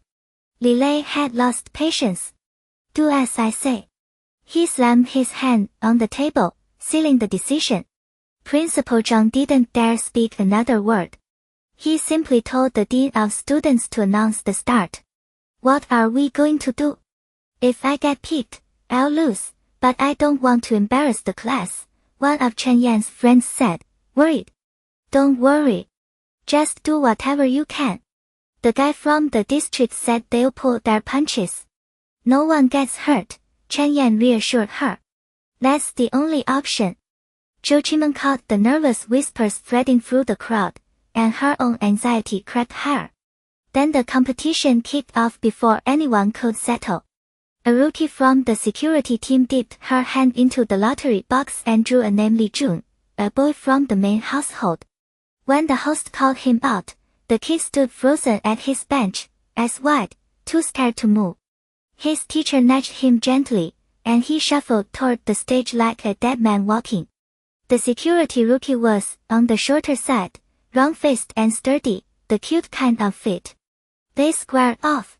She gave a formal bow, dropped into a ready stance, and the chant started. Li Jun, go! Li Jun, fight! The noise from the main household finally sparked some nerve in him. He threw his arms wide and barreled forward, catching her in a sloppy bear hug that drove them both onto the mat. She tried a few textbook escapes, but she couldn't shake him off. Pinned and flailing, she finally tapped. Applause erupted. A bear hug wasn't exactly regulation, but the kid didn't know the rules. He'd used what worked, and the judges let it slide. Just like that, Li Jun gave the main household its first win. And after that, the whole competition got a lot more entertaining. Almost every challenger copied the same script: grab a security rookie and don't let go until they quit. A few bigger kids simply overpowered their opponents with raw strength. The smaller, sharper ones ducked and dodged, forcing the security kids to chase until they were gasping. Some challengers still lost, of course, but nobody expected perfection. 40 minutes in, the first 5 households had each put up 2 fighters. Together, they racked up 5 wins. By now, the 6th household had swung from nervous dread to electric excitement. A few of them were practically bouncing, dying for their turn. On the other side of the bridge tunnel, Yangzhu watched Yungshu. A smug little smile played at the corner of her lips. Don't even think about backing out now, Yungshu. Not that I'll give you a choice. She pulled out her phone, typed a quick message, and hit send. Su Zongyuan, the man secretly rigging the lottery draws, saw the notification and grinned. He typed back, relax. I'll get your revenge today. Love you. Alright, let's draw the last 2 contestants for the final match, the host called, reaching into the lottery box. Every eye followed her hand. The challenge had been way more fun than anyone expected, and no one wanted it to stop. The final 2 contestants are Mu Yun of the 6th household, and Yungshu of the 6th household. Give them a big hand. The host's voice echoed, and the bridge tunnel roared. Yungshu had been bent over with Gu Hongxian, deep in a conversation about code configurations. At the sound of her name, she looked up. Mu Yun held her gaze. I'll go first and show you how it's done. Just do your best up there, okay? She trained in martial arts as a kid. With no street forms required today, she was sure she could pull off a win for their household. Mu Yun stood and headed for the stage. Zhou Qimeng and the rest of the 6th household shot to their feet, screaming at the top of their lungs. Only then did Gu Hongxian snap out of his focus. His expression changed. Boss, they pulled your name. Yungshu didn't blink. If she was strong, she'd go. Simple. So when you're up there, are you gonna? He kept his voice low. She knew exactly what he meant. She shook her head. No. This is an exhibition match. I'll go through the motions. Gu Hongxian let out a long breath. Otherwise, he might have had to run for the exits. He hadn't eaten a real meal in 2 days, and just thinking about what she could do made his stomach roll. Normally, he'd be worried about her getting hurt. But after yesterday's 3-on-1 disaster, where the other guys looked like they'd been bounced off asphalt, he knew better. His only fear was that she'd go too hard and he'd be puking his guts out again. Mu Yun stepped onto the mat. Her opponent didn't show right away. The crowd murmured, heads turning. Then someone walked out, a tall boy in full security uniform, a blue belt cinched at his waist. Unease rippled through the tunnel. Every other security fighter so far had been a raw beginner. Why, the second the 6th household was up, did they send out a blue belt? Voices of protest started to rise, but the host jumped in, voice bright. Don't worry, everyone. He was promoted to blue belt just yesterday. He'll use half his strength today. Nothing to panic about. Let's shut down the complaints. Mu Yun sized him up. 5'8" at the bare minimum, dense with muscle. Her confidence wavered. Just have strength. Like the host said. They bowed, stepped back, and settled into their stances. The referee's whistle shrieked. The blue belt exploded forward. The force of his rush hit her before the thought could fully form wrong. He's throwing full power. She dodged sideways, but he pivoted in place and drove a punch hard into her back. The impact was a wet, ugly thud. Mu Yun slammed face first into the mat. No. He's not holding back. I keep going, I get seriously hurt. She tried to lift her hand and signal stop, but he was already reading her. He stepped in and kicked her arm away before she could raise it. Yunshu's eyes narrowed on the stage. Her voice came out low. Something's wrong. Gu Hongxian had been looking down. He glanced up at her words. What? Didn't Mu Yun just trip? He was confused. So was almost everyone else. They'd all seen the same thing, Mu Yun stumbling over her own feet. But the blue belt was clever. He'd hidden the hit behind his larger frame. When she fell, her legs had tangled together, a perfect visual trick. It looked like a clumsy, self-inflicted wipeout. In reality, Mu Yun couldn't even lift her arm. 2 ribs on her back were cracked, and pain was locking her body in place. The blue belt extended his hand toward her like a lifeline. She thought he was helping her up. Without thinking, she reached back. The second their hands touched, Yunshu felt like her hand had been caught in a steel vise. Before she could even think about pulling free, the pressure locked down hard. Her face went white. Sweat poured at her temples, then rolled in thick drops down her face. The force was way beyond anything she could handle. In the audience, Zhou Qinmen shot to her feet. Her brows snapped together as she turned to the instructor. Stop the match. Now. The instructor and the other students just stared at her, completely lost. Why, Zhou Qinmen? Yeah, the young master had her. She just tripped. A girl near Yunshu cut in. Right, don't interfere. The match isn't over. Zhou Qinmen didn't have time to explain. Her voice sliced sharper. Now. Stop the match. Gu Hongxian had been watching from the sidelines. His instincts kicked in fast. He set his tablet down and looked at the instructor. Trust my mentor. She doesn't say things like that without a reason. Stop the match. The instructor studied Zhou Qinmen's face. That grave expression was nothing like her usual calm. She hesitated for half a second, then stood and shouted toward the judges' table. Team 6 Yunshu concedes. We're requesting a match suspension. The whole auditorium twisted around to stare. Confusion rippled through the crowd. Up on the platform, the bodyguard heard the instructor loud and clear. She didn't let up. Her grip only got tighter. Yunshu gasped. It felt like a mountain was grinding down on her hand. Her breath came in ragged, shallow bursts. The pressure kept building. Her vision started swimming at the edges. Just before everything went black, the referee finally blew the whistle.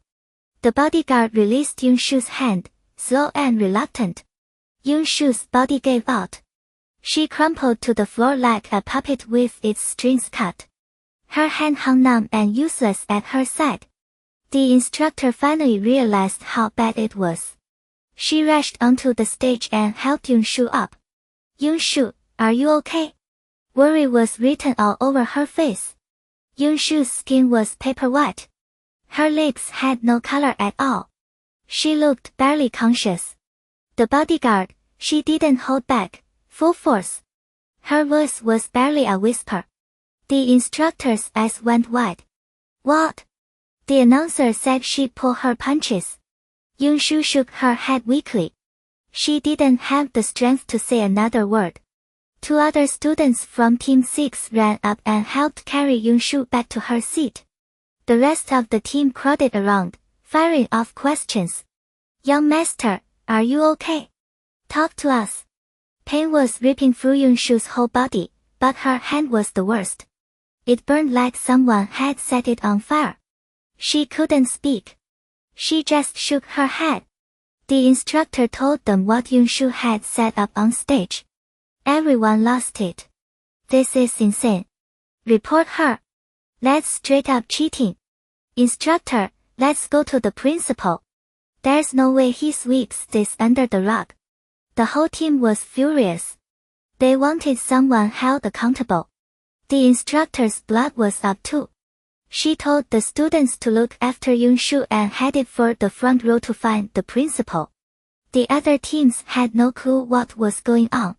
They just watched Team 6 buzzing like a hive of angry bees. The instructor came back a few minutes later. The whole team looked at her, waiting. She shook her head, helpless. I told the principal. But there are education bureau officials here. He said he'll deal with it later. Deal with it later. The team erupted all over again. Translation, he's burying it. That's how this school operates. Our young master gets hurt and he says later. They're seriously just gonna let this slide. Team 6 kept shouting, their voices climbing higher. Then the announcer's voice boomed through the speakers again. Alright, next up, Team 6 Xia Mo'er for our final match. Let's give her a big round of applause. The second the announcer finished, every head in the auditorium swiveled toward Team 6. The students in Team 6 all turned to look at Xia Mo'er. The noise died. The room went dead silent. The instructor stood up, tense. Xia Mo'er, don't go. We'll forfeit. It's fine. Yunshu had gotten a little strength back. She turned her pale face toward Xia Mo'er. Xia Mo'er, don't go out there. Other voices joined in. Xia Mo'er, we'll just surrender. Don't go. You'll get hurt. Xia Mo'er didn't answer right away. She looked back at them, calm. Her small face stayed completely composed. A few seconds passed. Then she stood, slow and steady. Her voice came out soft, almost gentle. It's okay. They all watched her. Her expression barely shifted, but her fair skin caught the auditorium lights and seemed to glow.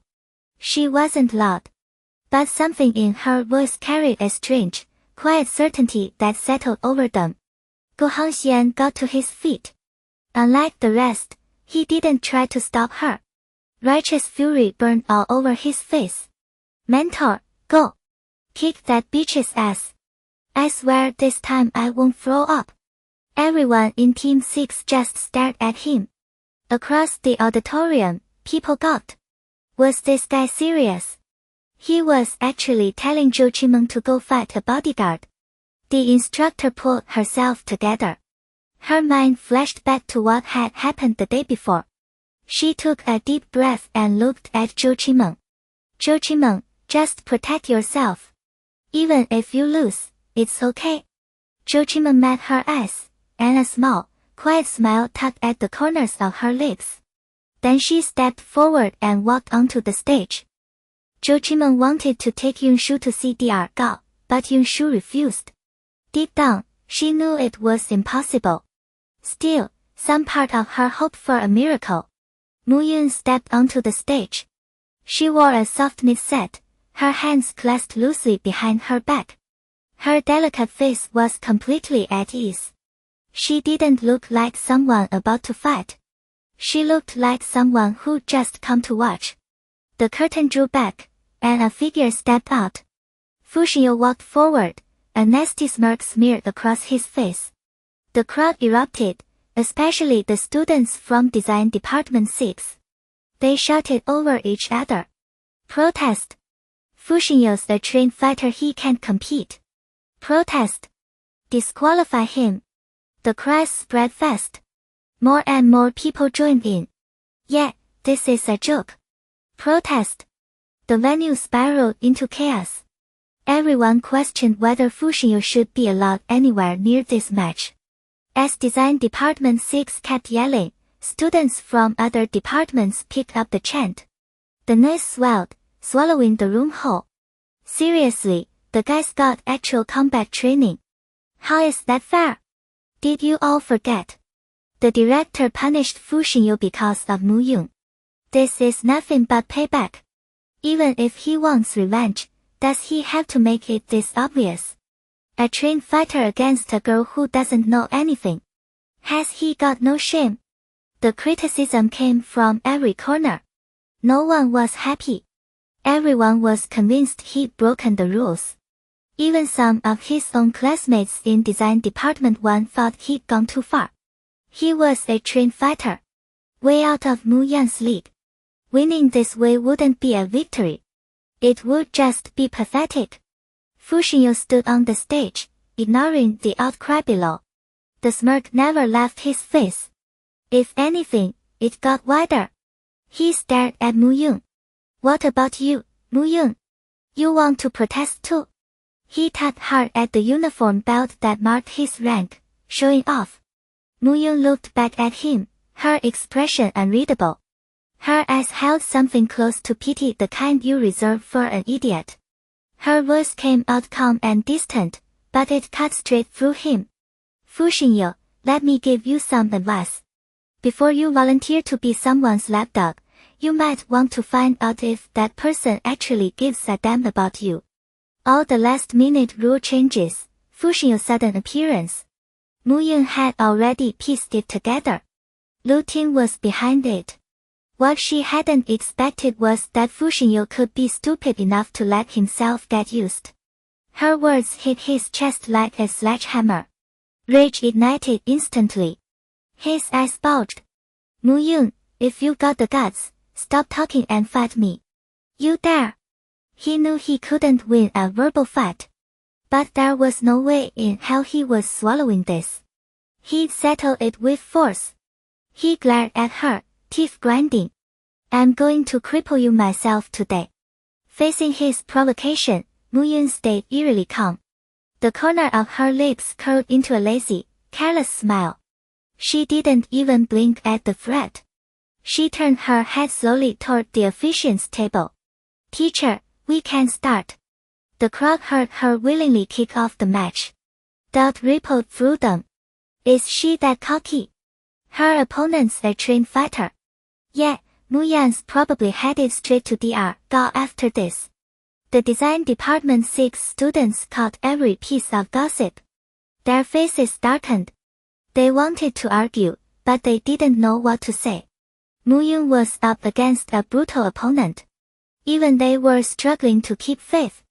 Then a loud voice shot out from the crowd. Go get him, master. Kick his ass. It was Li Jun. He shot up from his seat, shouting at the top of his lungs. His words were a little too crude. Zhou Qimeng quickly reached over and yanked him back down. At the officiant's command, the final match of the day officially began. Fu Zhiheng pretended to be polite. He made a show of performing a standard bow toward Mu Yun. But after he straightened up, he realized she hadn't moved. No intention of bowing back at all. It hit him. He just bowed to her, and she hadn't returned it.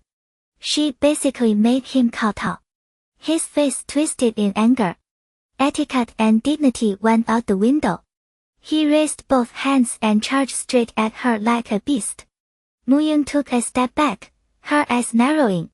Then she arched her body backward into a bridge. The movement looked fluid, almost gentle, but it held explosive power. The instant Fu Zhihen's momentum threw him off balance, she struck. Her knee shot up like lightning into his exposed ribs. Fast. Brutal. He never saw it coming. Not bad. Fu Zhiheng grunted, stumbling backward and clutching his chest. The audience gasped. No one had expected that. Against the trained fighter's all-out assault, Mu Yun hadn't just survived. She counterattacked and hurt him. It only takes 2 moves to put you down.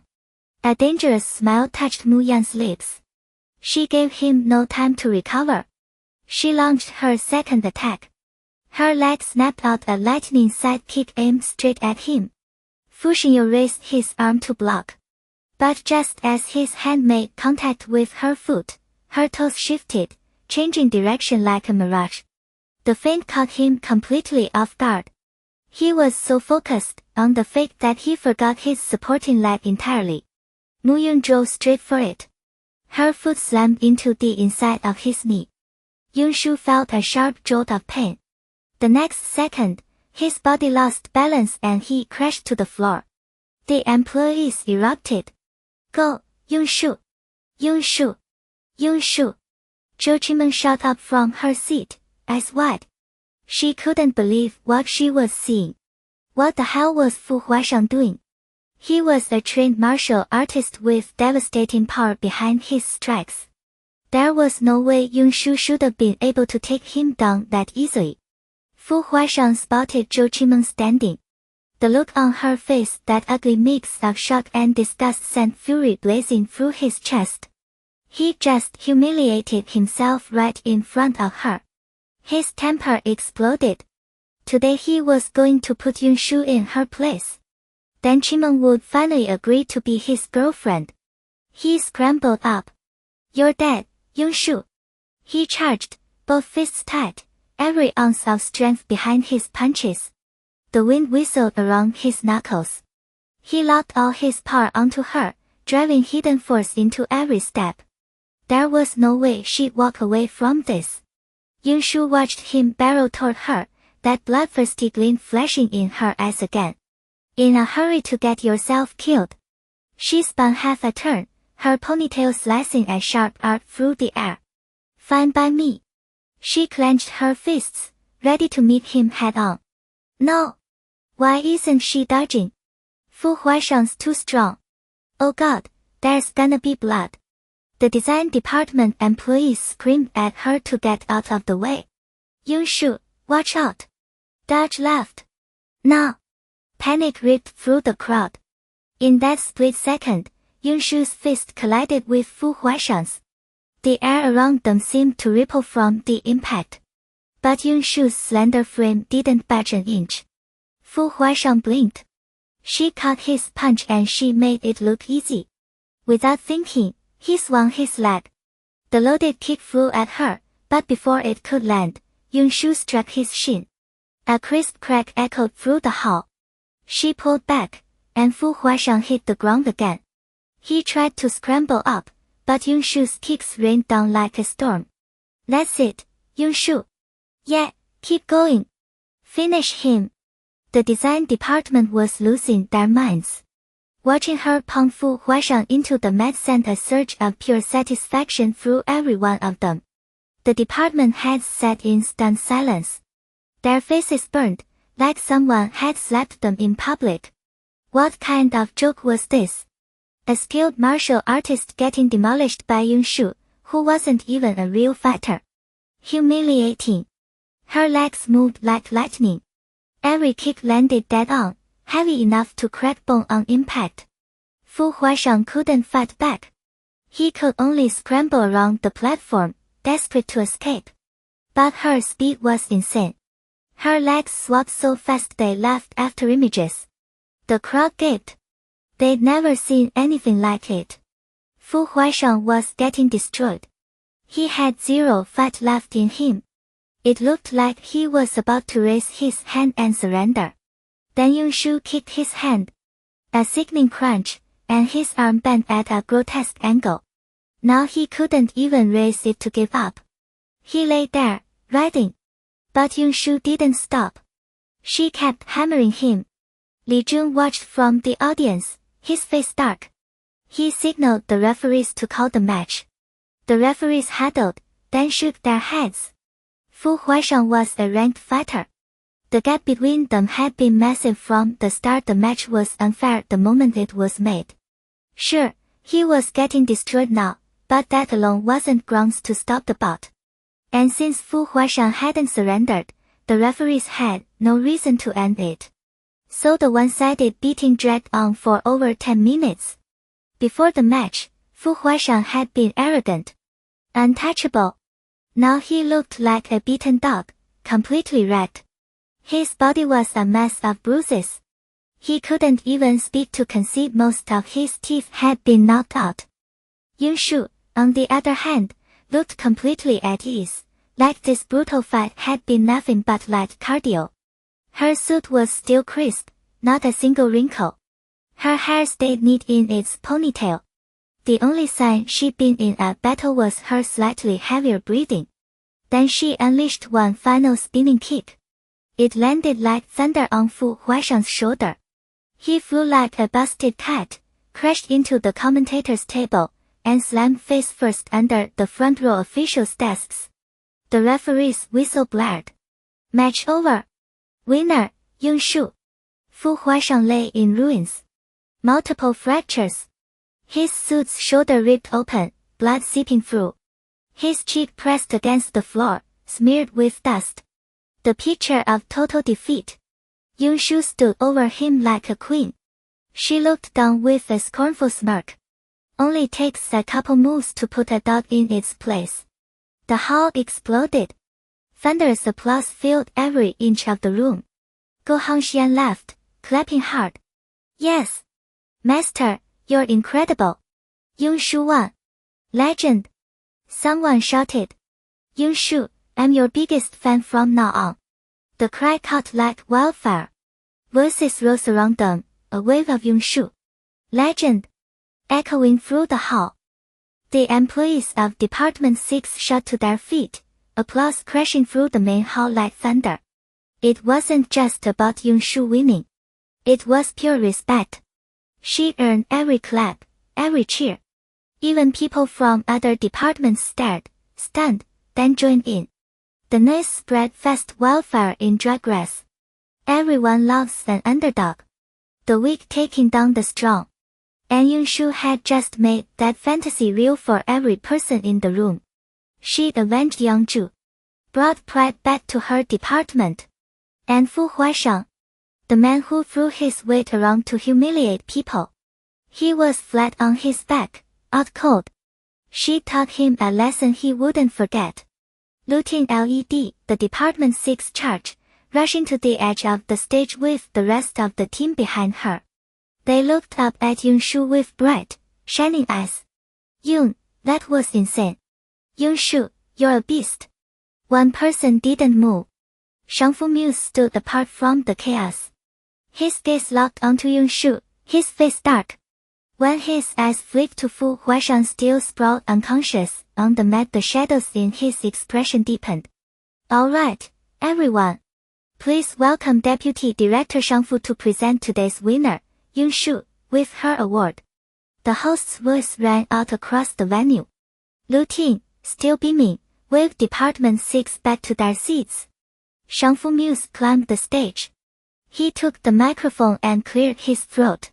First, I want to acknowledge this employee's outstanding performance.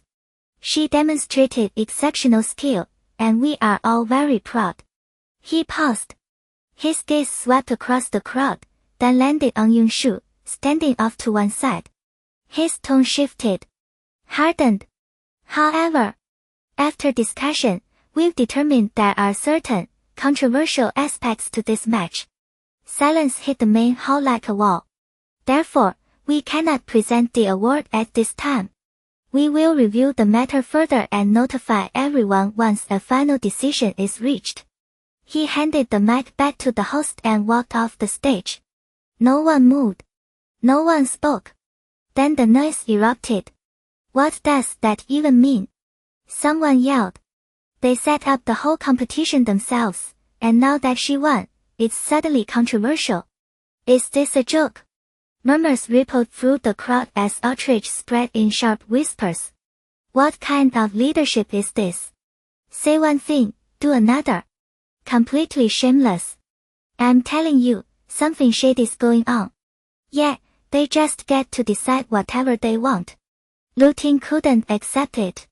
She rose from her seat, anger burning past diplomacy.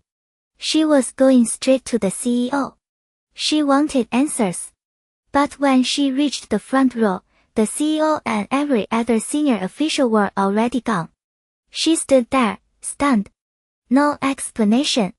Nothing. Employees traded bewildered looks. None of them understood what had just happened.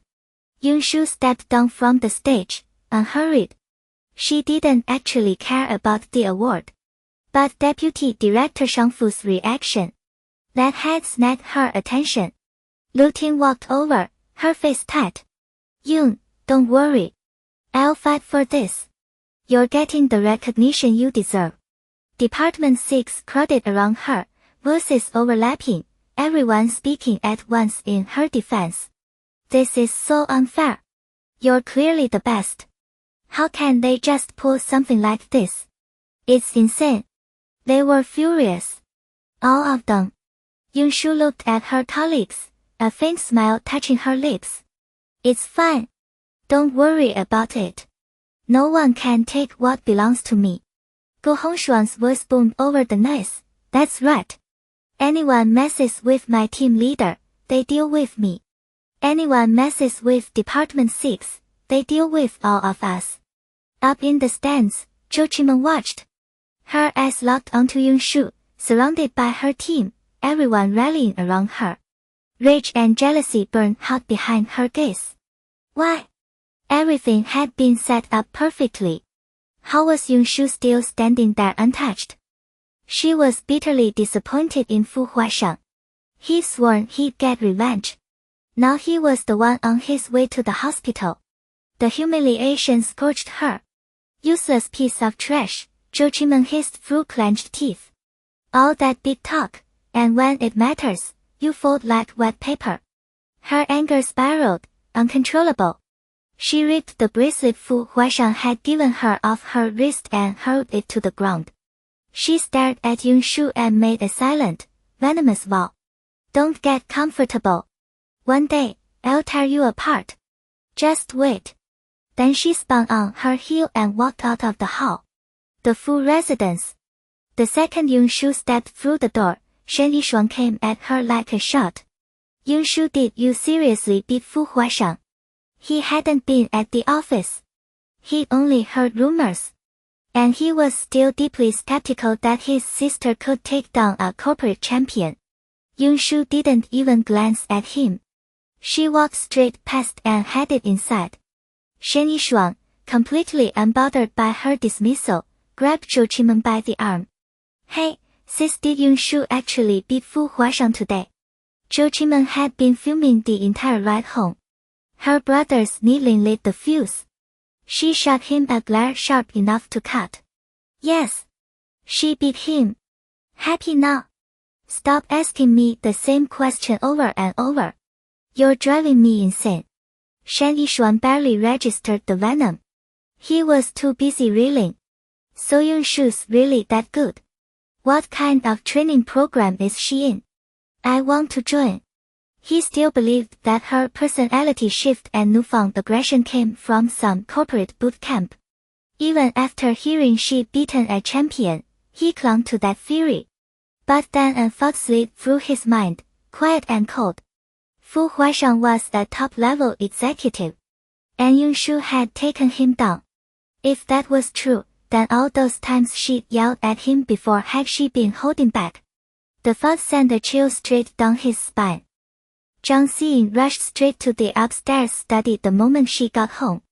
Zhang Chenmin had just hung up with Li Lei when his daughter burst in without knocking. What's gotten into you? You're a homeroom teacher now, act like one. He glared at her. Zhang Xiying didn't care. She dropped into the chair across from him. Father, why wasn't there an award ceremony today? Right. The new homeroom teacher for class 6 was Zhang Chenmin's own daughter. At school, she had to watch her words. At home, no filter. Zhang Chenmin let out a heavy sigh. Daughter, I'm just the principal.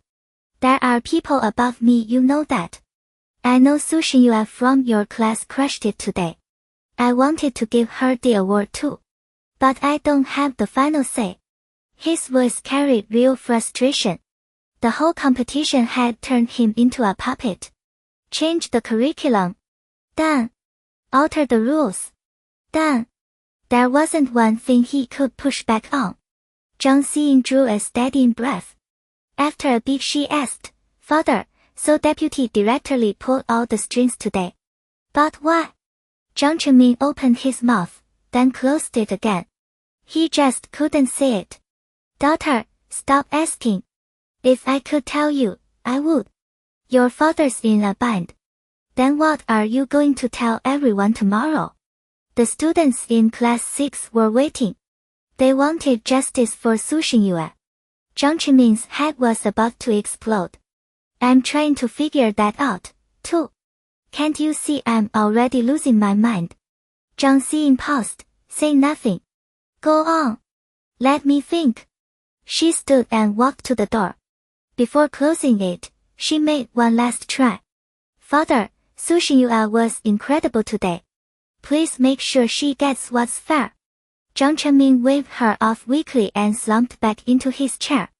Then the name Su Xingyue snagged on a memory. The last time Fu Yanchen visited the school, he thought she looked familiar. Oh, wait. He slapped his thigh. Su Xingyue was Su Mingyuan's eldest daughter. He met her at the Su house years ago. Back then she'd been so timid she wouldn't even speak. Later, when she transferred to Windsor Academy, he'd seen her a couple of times. Same scared little girl. He grabbed his phone and dialed Su Mingyuan. They were friends. This was the only move he had left. After dinner, Fu Yanchen called. He'd be back tomorrow, he said, and asked what kind of gift she wanted. Su Xingyue didn't hold back. She rattled off a list of meat dishes. That's what I want. The man on the other end let out a soft chuckle and agreed to every single one. They drifted from topic to topic until Zhiheng reminded Fu Yanchen that a meeting was about to start. Of course, the man's last 3 words never changed. I miss you. He said it every single day of his trip. The first time, Su Xingyue had been tongue-tied. Now she was used to it. Just as she was about to open her laptop and dig into this Lilei guy, her phone rang. Gao Feng. Hey, master, I just sent you something.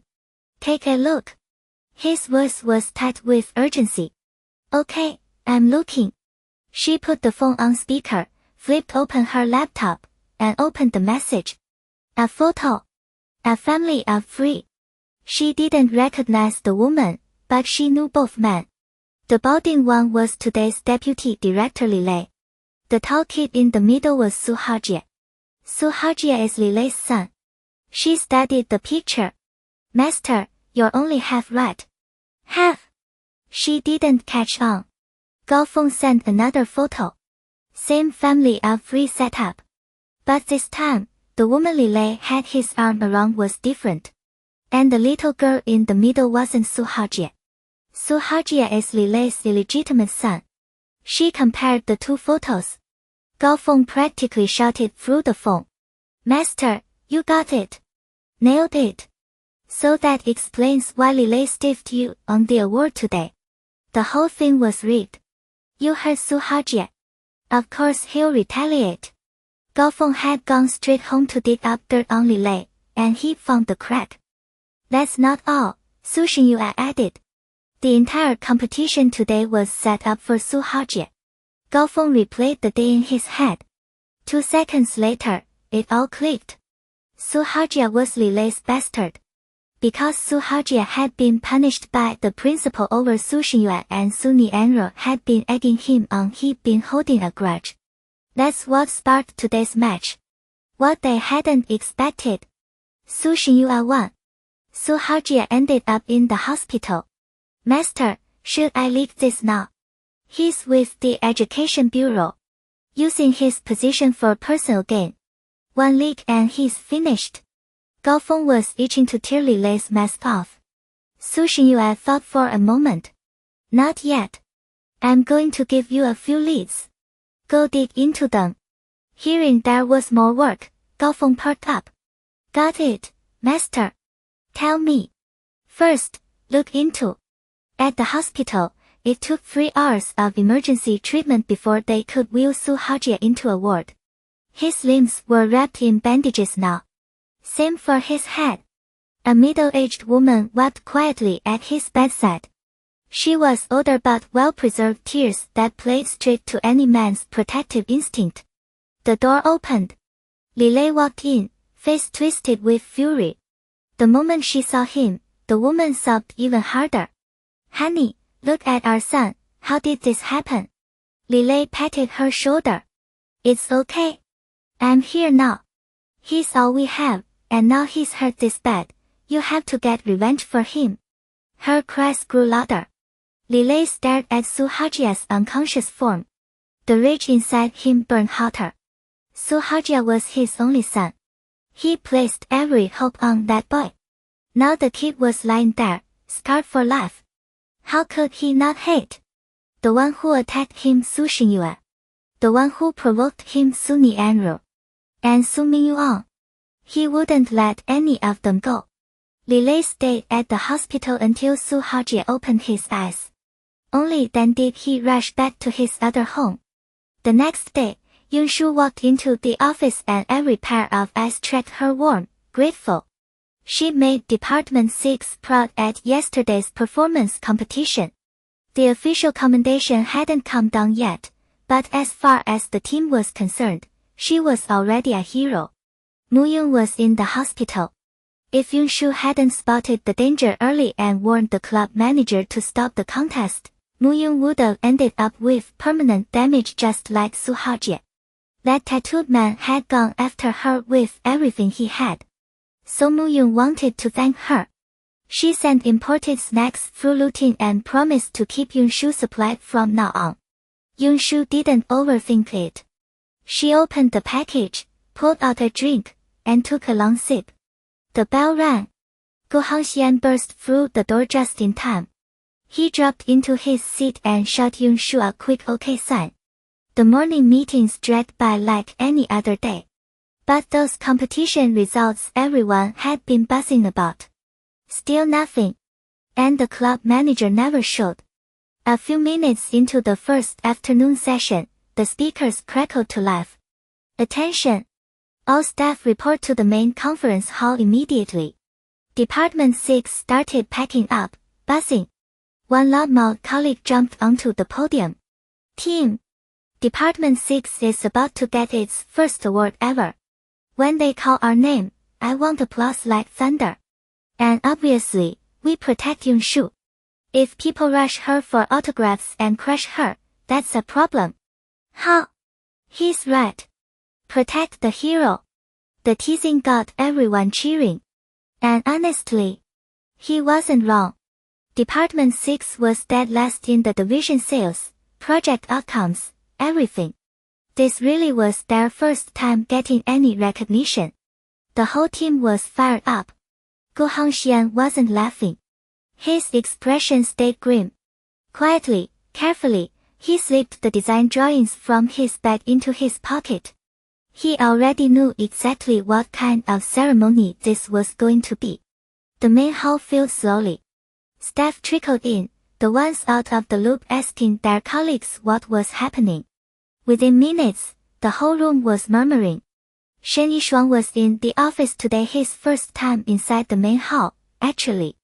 People started out mocking his awesome video, but the conversation quickly flipped to Yunshu's heroic performance yesterday. Shen Yishuang, your sister's seriously impressive. I'm jealous, a colleague next to him said, envy-fig in his voice. If I had a sister like that, nobody would dare mess with me. Was Yunshu really that good yesterday? Shen Yishuang was still trying to figure it out. He hadn't seen it himself. His colleague pulled out his phone. Here. See for yourself.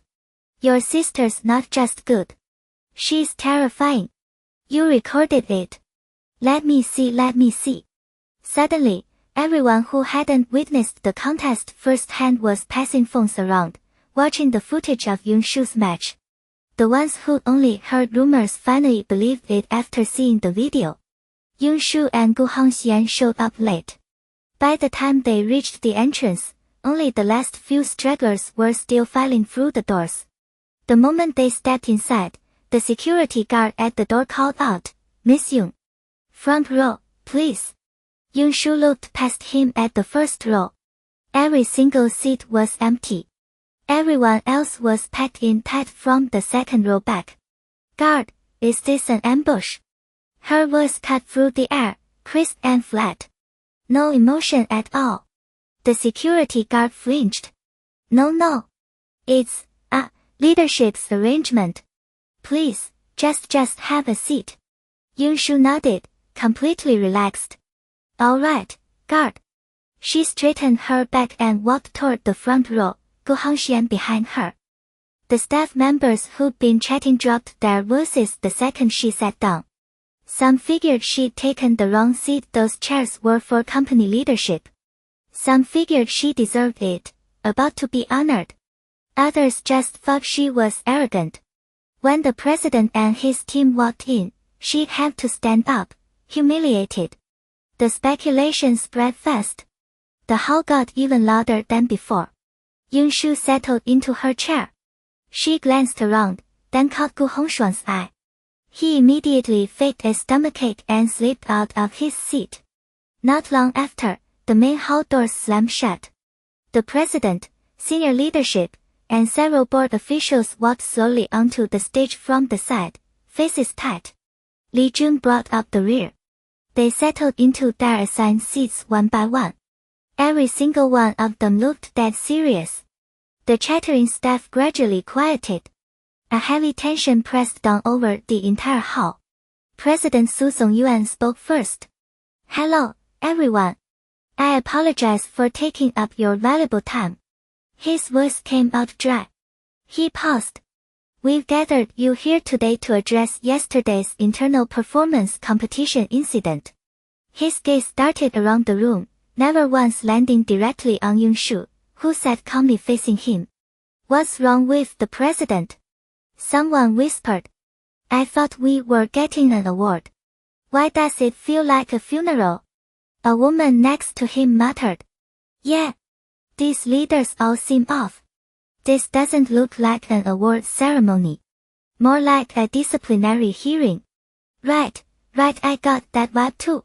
SHH, quiet. Let's hear what they have to say. The soft warning cut through the whispers. Every eye locked onto the stage. Regarding yesterday, President Su Songyuan's voice echoed through the hall, commanding everyone's attention. But the instant his eyes met Yunshu's unshaken stare, the words jammed in his throat like an invisible fist had closed around it. A few seconds later, he seemed to make a choice. Next, Vice Chairman Li will deliver the board's decision. Li Jun had laid the trap. Dug the hole. Now he wanted Su Songyuan to play the villain. Not a chance. Su Songyuan had decided to let it all burn. His words clearly caught the room off guard, especially Li Jun. He hadn't expected Su Songyuan to toss the dirty work right back into his hands. Decision? What decision? Someone asked, confusion rippling through the crowd. Honestly, this is insane, someone muttered, openly questioning the so-called ruling. Whispers rippled through the crowd as people traded opinions under their breath. In sharp contrast, Yunshu sat in the front row, her expression completely unreadable. She stayed perfectly still, like she'd been carved from stone, her dark eyes fixed calmly on the people up on stage. She looked serene enough, but there was no ignoring the quiet power radiating from her. Every time a department head tried to meet her gaze, guilt sucker punched them and they instinctively looked away. Shen Wangsheng had kept his face stern and official right up until his eyes locked with Yunshu's. 1 second was all it took for him to catch something dangerous flickering deep in her stare. The skeptical looks from the designers and managers below swung toward him too, and his heart lurched. Then he thought about his son, still flat on a hospital bed, and the anger flooded right back. So what if he had to deal with one employee? There was no way she could outmaneuver him. Shen Wangzhong steadied himself, leaned into the microphone, and said, Hello, everyone. I'm Shen Wangzhong from the board of directors. By now you all have a general idea of what happened in yesterday's design competition. After a thorough investigation, the result of employee Yunshu's project yesterday is invalid. That last word hit like a bomb. Shouts, disbelief, and protests crashed together in waves. Corruption! Corruption! We don't accept this. Something's rotten behind this. You don't get to decide, you're not even from our department. What gives you the right to rule on anything?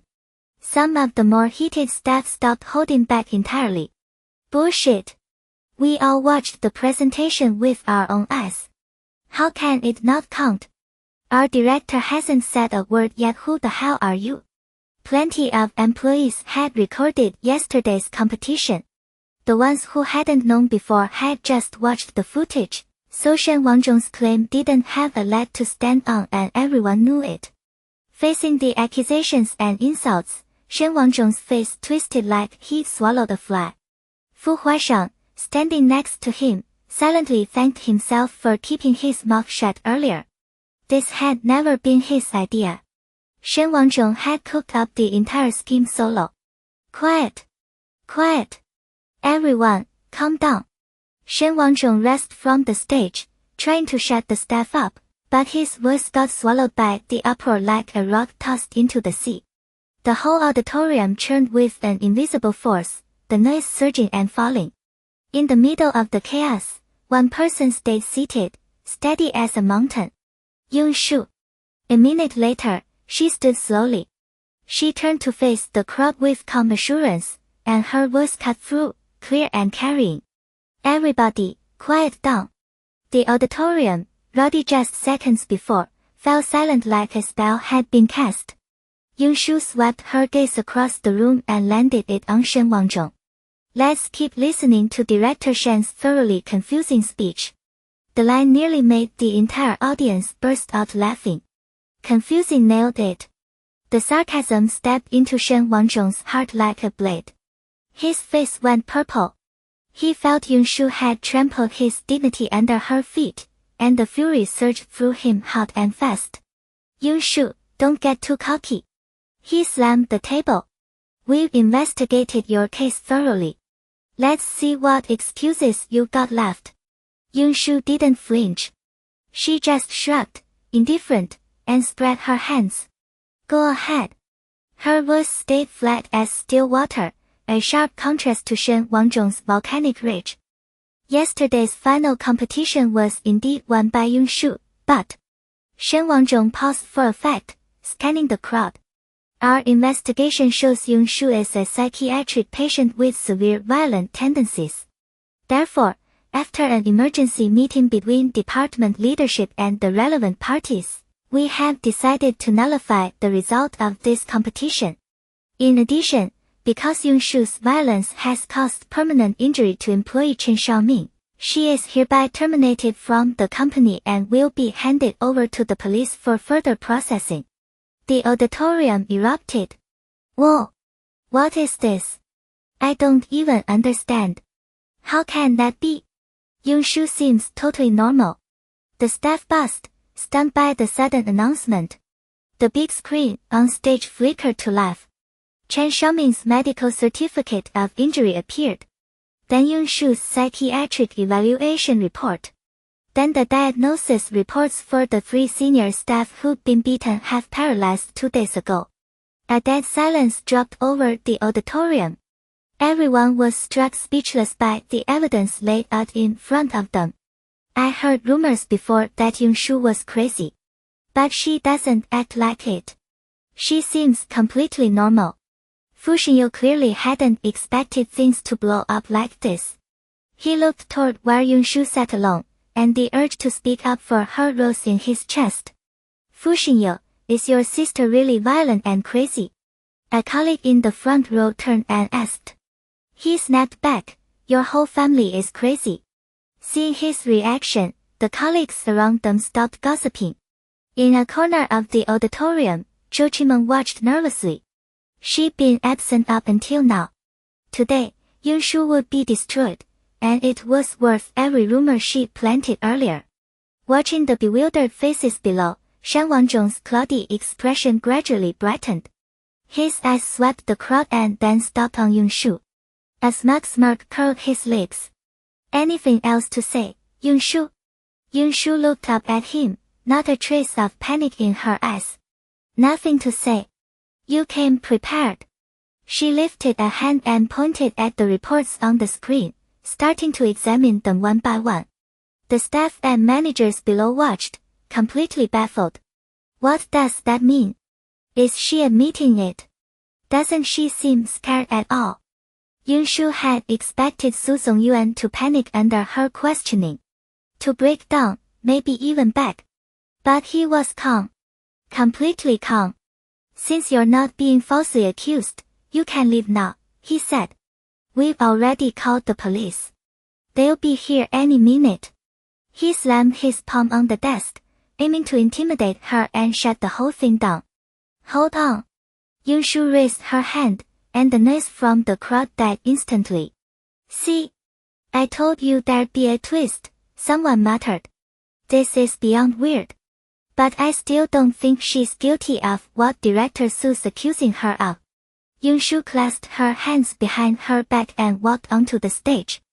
The department heads tensed the moment they saw her coming. Shen Wangzhong shot her a sharp look. Su Zongyuan was behind this. She already knew exactly who had set her up. She walked straight to Director Su's table, picked up his microphone, and turned to face the crowd. I believe in being fair, she said. Director Su has put together a lot of evidence. I only have 2 questions. Do you dare answer them? What do I have to be afraid of? Director Su stood up. We have proof. No matter what you say today, we're still taking disciplinary action against you. First question, what is your relationship with Chen Xiaoming? The words landed like a grenade. Confused looks darted through the audience. The question came out of nowhere. Nobody could connect the dots. Director Su's heart lurched. He kept his expression blank, but inside, a storm was brewing. How did Yunshu know about Chen Xiaoming? Did she have proof? But Director Su had been playing political games for years. He had a thick skin. He forced his face into this is ridiculous calm. Me? What relationship could I have with the student Chen Xiaoming? My surname is Su. His is Chen. Yunshu, don't come here throwing around baseless accusations. Yunshu smiled a little, like she'd expected that exact response. She nodded, then raised her voice. Oh, right. Your surname is Su. His is Chen. She repeated his words, and the students and teachers stared at each other, even more confused. Then she dropped her second question. Alright, second question, Director Su, is it illegal to privately engrave an official seal? Now she was asking about criminal acts. Director Su finally understood where she was going. His face darkened. But he wasn't worried. Even if Yunshu had a silver tongue, without evidence, her words were worthless. He sat back down with a lazy shrug. Of course it's illegal. What are you trying to prove by asking that? Shen Wangzhong watched Yunshu from the side, a silent exhale leaving him. Even at a moment like this, she was so steady. She really had grown up. Good. I'm done with my questions. Yunshu's lips curved into a faint smile, but it didn't touch her eyes. A cold ripple went through the room. Huh? What's happening? Yeah, she asked 2 totally random questions, and that's it. I was waiting for some huge twist, and this is all we get. The students who'd been hoping for a shocking reversal shifted in their seats, disappointed. Just as the murmurs started building, San Hachen's voice boomed through the auditorium speakers. Everyone, my master has finished her questions. Now, please direct your attention to the big screen. Every head turned. On the screen, every single piece of evidence Director Su had presented was now crossed out with a giant red X, accompanied by a bold caption, all bullshit. Huh? Here comes the twist. Director Su's composure cracked. Adrenaline shot through him. He whipped around to Shen Wangzhong. What's going on? Didn't you say all equipment in the auditorium required an application? He specifically asked Shen Wangzhong beforehand to avoid any surprises. And now this. Shen Wangzhong put on a confused face, but inside he was crystal clear. My daughter wants to use the equipment. Do I need your approval? Please. The school auditorium's equipment was normally reserved for major meetings and official events, requiring prior approval. But Zhang Xiying had begged her father after learning that Director Su was forcing a conclusion. It was the only thing she could do to help Yunshu. Right now, Zhang Xiying was in the control room with Sun Hachen. A photo appeared on the screen. It was a family portrait of Director Su, his wife, and his daughter. A second later, another photo replaced it. This one showed Chen Xiaoming in a family photo with Director Su. Director Su's eyes went wide. He stared at the two photos, stunned. 1,000 thoughts exploded in his head. When he imagined what might come next, fury overtook him. He roared at Yunshu, "Yunshu, this is an invasion of mine." He never finished. Fu Huaishang's sudden shout cut through the air. "Oh! I get it now. Chen Xiaoming is Director Su's illegitimate son." That shout was like a boulder hurled into a calm lake, sending ripples everywhere. The auditorium fell dead silent. Only Fu Huaishang's voice echoed. "What? How is that possible?" Someone finally snapped back to reality. "Yeah. I've seen Director Su's wife. She's the woman next to the little girl." No wonder Yunshu asked about his relationship with Chen Xiaoming. Director Su's face twisted. Veins bulged at his temples, his bloodshot eyes burning.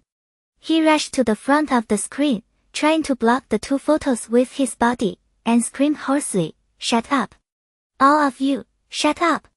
Stop talking nonsense." Sun Hachen's voice came through the speakers again. "Too late, Director Su. After Chen Xiaoming had a conflict with Yunshu and was punished by the director, he's held a grudge against my master. And Director Su, to get revenge for your son Chen Xiaoming, you changed the rules and rigged the results. Now, I'll show you the actual schedule from that day at the club. You'll see it clearly." As he spoke, the schedule filled the big screen. Every detail, razor sharp. "Holy crap, this is going too far." Someone yelled. Yunshu knew something felt off about that match. None of the procedures on the schedule had been followed. The whole thing was Su Zongyuan's personal sideshow. "Hold on, everyone, Vice Director Li Jun's dirty tricks don't stop there." DR, Gao called the hospital director and put him on speakerphone. The director's response was clear. Their hospital had not issued any medical reports this month. In other words, Li Jun had forged the documents and stamped them with a fake official seal. "Anything else you want to say, Vice Director Li Jun?" Yunshu's voice cut through the hall, cold as a winter night, slicing straight into Li Jun's heart. At that point, Li Jun dropped all pretense. He glared at Yunshu, his eyes burning with venom. "Say what? You think you kids are clever? You have no idea how government departments actually work. This is a rule of law society." He laughed, low and cruel. "You think dragging this out will convict me?" He was still the highest ranking official in that auditorium. If he simply denied everything, who could touch him? Fu Huaishang rushed to the front row and jabbed a finger at Li Jun. "Shameless." His shout was like a match tossed into gunpowder. The students and teachers, barely holding back, erupted. "Shameless." The hall filled with furious voices. But Li Jun didn't flinch. He only smirked at Yunshu. "That all you got?" He dismissed her completely. Yunshu returned his smirk, chin lifted. "Li Jun, hope you can handle what's coming." She turned toward the auditorium doors. "Open them." The locked doors clicked open exactly as she commanded. Outside stood a group of government officials, faces dark as thunder, eyes locked on Li Jun. "The director." Li Jun's face went pale, his body trembling violently. He never expected the higher-ups from the Education Bureau to show up now. The officials strode onto the stage, their expressions grim, disappointment heavy in their eyes. "Li Jun, we saw and heard everything." The director's voice was low, each word carrying crushing weight. Li Jun's face blanched. His lips quivered, but no sound came out. "Your abuse of power, corruption, and illegal use of official seals. The Bureau will conduct a full investigation." You're coming with us now. The director's words hit Li Jun like a thunderclap. Darkness swam before his eyes, and he nearly fainted. Before he could react, two staffers grabbed him by the arms. No, director, let me explain. His voice cracked, tears choking his words. He knew that once they took him away, his career was finished. He couldn't just go quietly. But the director remained unmoved, his expression cold and indifferent. Then, from a corner, a sharp voice rang out, "Stop!" Everyone turned, startled. A woman rushed onto the stage, her hair disheveled. Up close, she was the same woman from the photo with Su Zhengyuan. She lunged at the man holding Li Jun, clawing at their arms. "Let him go." Her sudden appearance didn't just confuse the crowd, it terrified Li Jun even more. His eyes went wide. What are you doing here?" The woman looked just as frantic. "You told me to come." "I did." Li Jun's mind went blank. He had no memory of asking her to come. The woman raised her voice. "Yes. Didn't you have someone call me, saying to come watch you get revenge for your son?" Her words made the director's face darken even more, as if it might drip with fury. He waved a hand, urging his men to drag Li Jun out immediately. Li Jun's gaze darted between the woman and the director, finally settling on the woman. At this point, he had nothing left to lose. "Father-in-law. It's all her fault, she's delusional. I've always loved Xiaoyu." The word father-in-law hit the crowd like a thunderclap. People exchanged stunned looks, and the truth clicked into place. So Li Jun's entire rise to power had come from marrying the education director's daughter. And behind his wife's back, he'd fathered an illegitimate child.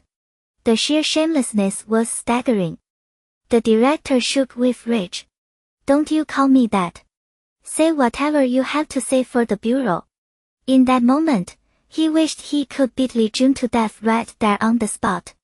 Li Jun saw the hatred in his father-in-law's eyes, and his heart turned to ice. He knew his future was over. "Disgusting." Fu Huaisheng spat at Li Jun. Standing beside him, Yunshu's gaze flickered at the sight. Then, more footsteps echoed from outside the auditorium. Several police officers entered. They took in the chaotic scene. Who called the police? Hearing the police, Li Jun, who'd been panicking, grabbed at the lifeline. He broke free from the man holding him and raised his hands. I did. Someone here violently assaulted others, leaving 3 people paralyzed. I have proof. Who are you referring to? The lead officer asked flatly. Li Jun pointed straight at Yunshu. Her. She attacked students and caused 3 to become paralyzed. I have the evidence. He ran back to the stage, snatched up the so-called evidence, and held it high. Damn, she never got to explain that part. Now Li Jun's got her cornered, someone whispered, worry creeping into their voice. That bastard Li Jun's trying to drag Yunshu down with him out of pure desperation. Everyone tensed, fearing for her. The officer took the document from Li Jun, examined it, then called out, which one of you is Yunshu? Yunshu stepped forward. I am. The officer gave her a slow once-over. Fine. You're coming with us. Yunshu nodded, her expression unreadable. Okay. She had hit him. There was no point pretending otherwise. From the sidelines, Zhou Qimeng lost what little restraint she had left. She rushed forward, her voice shrill with desperation. Officer, wait, it was me. I'm the one who hit him. Take me instead.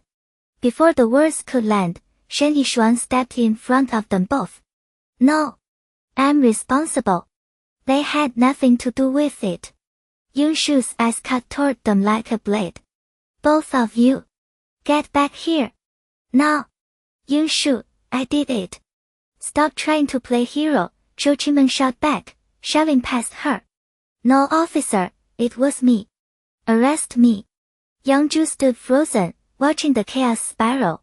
She had never imagined her own flesh and blood, a brother born from the same mother, would throw himself under the bus for that woman. What kind of spell had Yunshu cast to make Shen Yishuang volunteer like some sacrificial lamb? Zhou Qimeng and Shen Yishuang kept at it, each one shouting over the other, jostling to get in front. I did it. I'm the one you want. The lead officer's patience snapped. Everybody shut up. He pointed a stiff finger. You're both claiming to be the suspect. Fine. Then all three of you are coming with me. At his signal, the other officers moved to detain them. That was when Principal Su Zongyuan rushed forward, breathless. He knew the full story. He needed to explain, to stop this misunderstanding before it got any worse. He never got the chance. The officer exploded like a man whose last nerve had been torched. Anyone interfering with this investigation gets taken into. The room went dead silent. Every mouth that had been opening clamped shut. And through that silence, a voice cut in from the entrance doors, cold as a blade. Captain Cho, you're throwing your authority around pretty freely. You actually dare lay hands on my fiancée. The voice seemed to rise from somewhere deep and frozen. Sharp. Bone-chilling. Every head turned. In the doorway stood a man in a tailored black suit. Tall. Commanding. Like the world itself bent to his presence. Fu Huaishang. Features carved from marble, stunning, severe, utterly controlled. His eyes were frozen pools that could stop your blood mid-vein. Behind him stood Luo Zhongchen, Zhou Yiyan, and a line of black-suited bodyguards. All of them radiating threat. Young Master Fu, it's young Master Fu, a girl screamed. The shriek caught fire. Voices erupted across the auditorium. He's so hot. Oh my god. Just looking at him adds 10 years to my life. I can't. Young Master Fu is too gorgeous. Too cold. Fu Huaishang's gaze swept the crowd like a hawk scanning open ground, locking onto Yunshu where she stood surrounded. He strode forward, long legs closing the distance, every step pressing down on the room. The air thickened. Breathing came harder. Yunshu watched him approach. Something strange stirred in her chest. She could handle this on her own. She knew that. But seeing him here, watching him walk toward her, settled something she couldn't name. Fu Huaishang mounted the stage without breaking stride. When he reached her, he didn't pause. He simply reached out and took her small hand in his. The move hit the room like a thunderclap. Even the dignitaries on stage forgot to close their mouths. Everyone in high society knew Fu Huaishang was ice cold toward women. Some whispered he had no interest at all. And yet here he stood, openly holding Yunshu's hand, the very woman at the center of today's scandal. Unbelievable.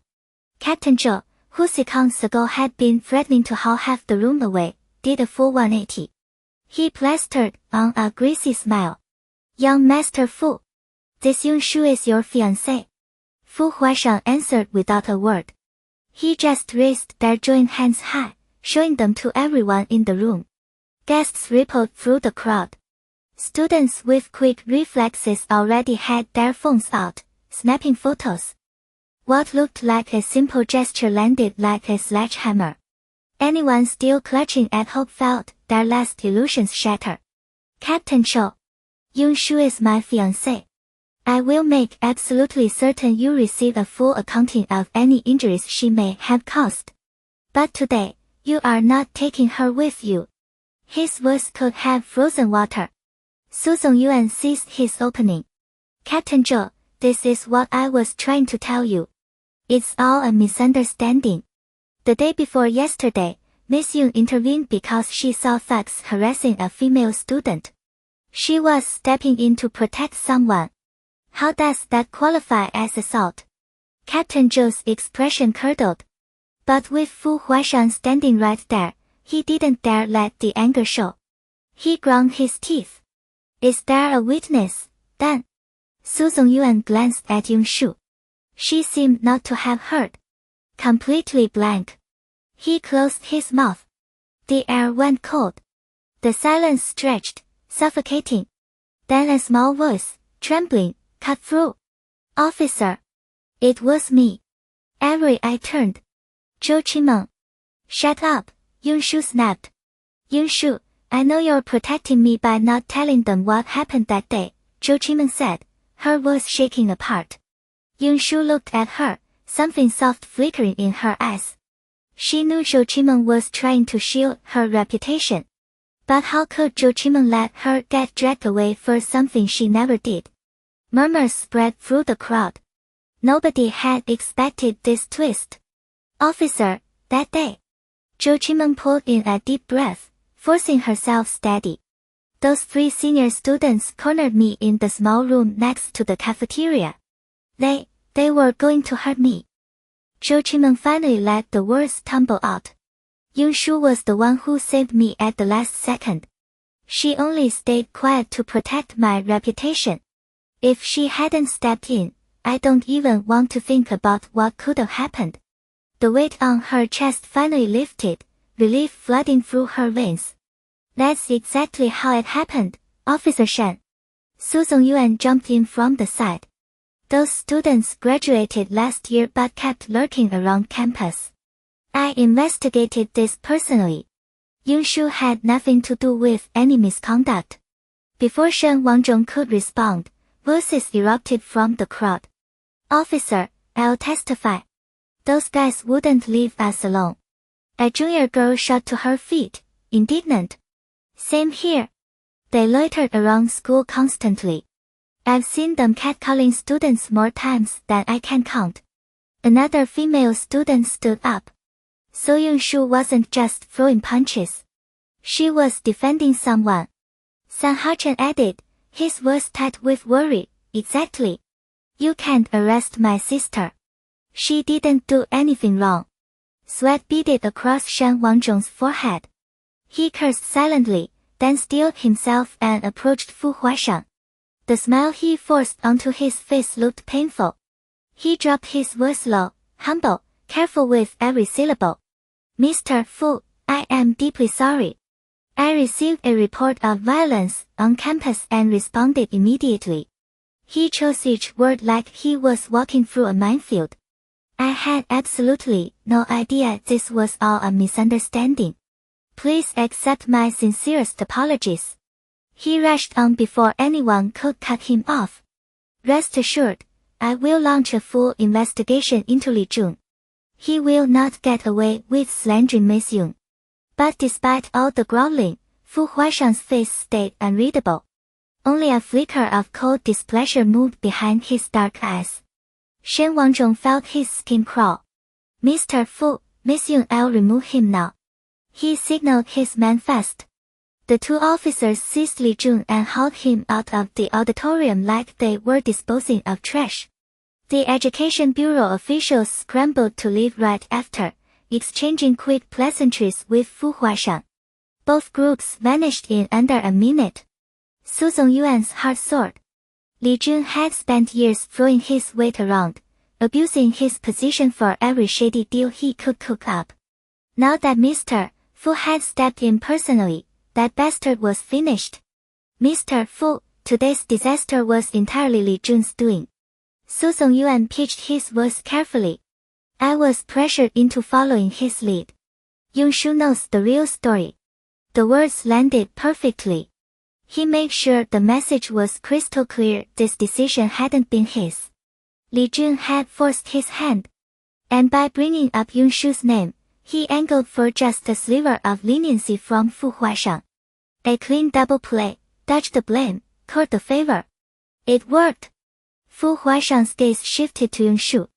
When she gave a small nod, the eyes on his face thawed into something softer. Su Zongyuan let out the breath he'd been holding. He was safe. Then, as principal, he announced to the entire hall that Yunshu had won the previous day's competition and presented her with the trophy. Applause thundered through the auditorium. Yunshu was no longer the girl everyone felt free to trample. Now the crowd looked at her with admiration and genuine congratulations. The school followed up with a bravery award and a campus star campaign. She took the prize money without a second thought, but she shut down the publicity flat. She had zero interest in being famous. It didn't matter. Yunshu's name exploded across the internet anyway. The moment Fu Zhiheng, the city's most sought-after billionaire bachelor, called her his fiancée in front of a packed auditorium, the online world detonated. Social media nearly crashed. The top 15 trending topics all screamed about Fu Zhiheng and Yunshu. Every tag carried a blazing red-hot icon. The comments poured in, endless. No way is this a billionaire CEO falls for nobody me situation. OMG, where did this Yunshu even come from? I saw the video. Fu Zhiheng said it himself. It's real. When did my CEO start dating? Users devoured the sudden romance, flooding every thread with breathless curiosity and speculation. Backstage. Fiancé. Yunshu arched an eyebrow at the man standing in front of her. When Fu Zhiheng had called her his fiancée in front of everyone, she'd been genuinely stunned. Since when were they talking marriage?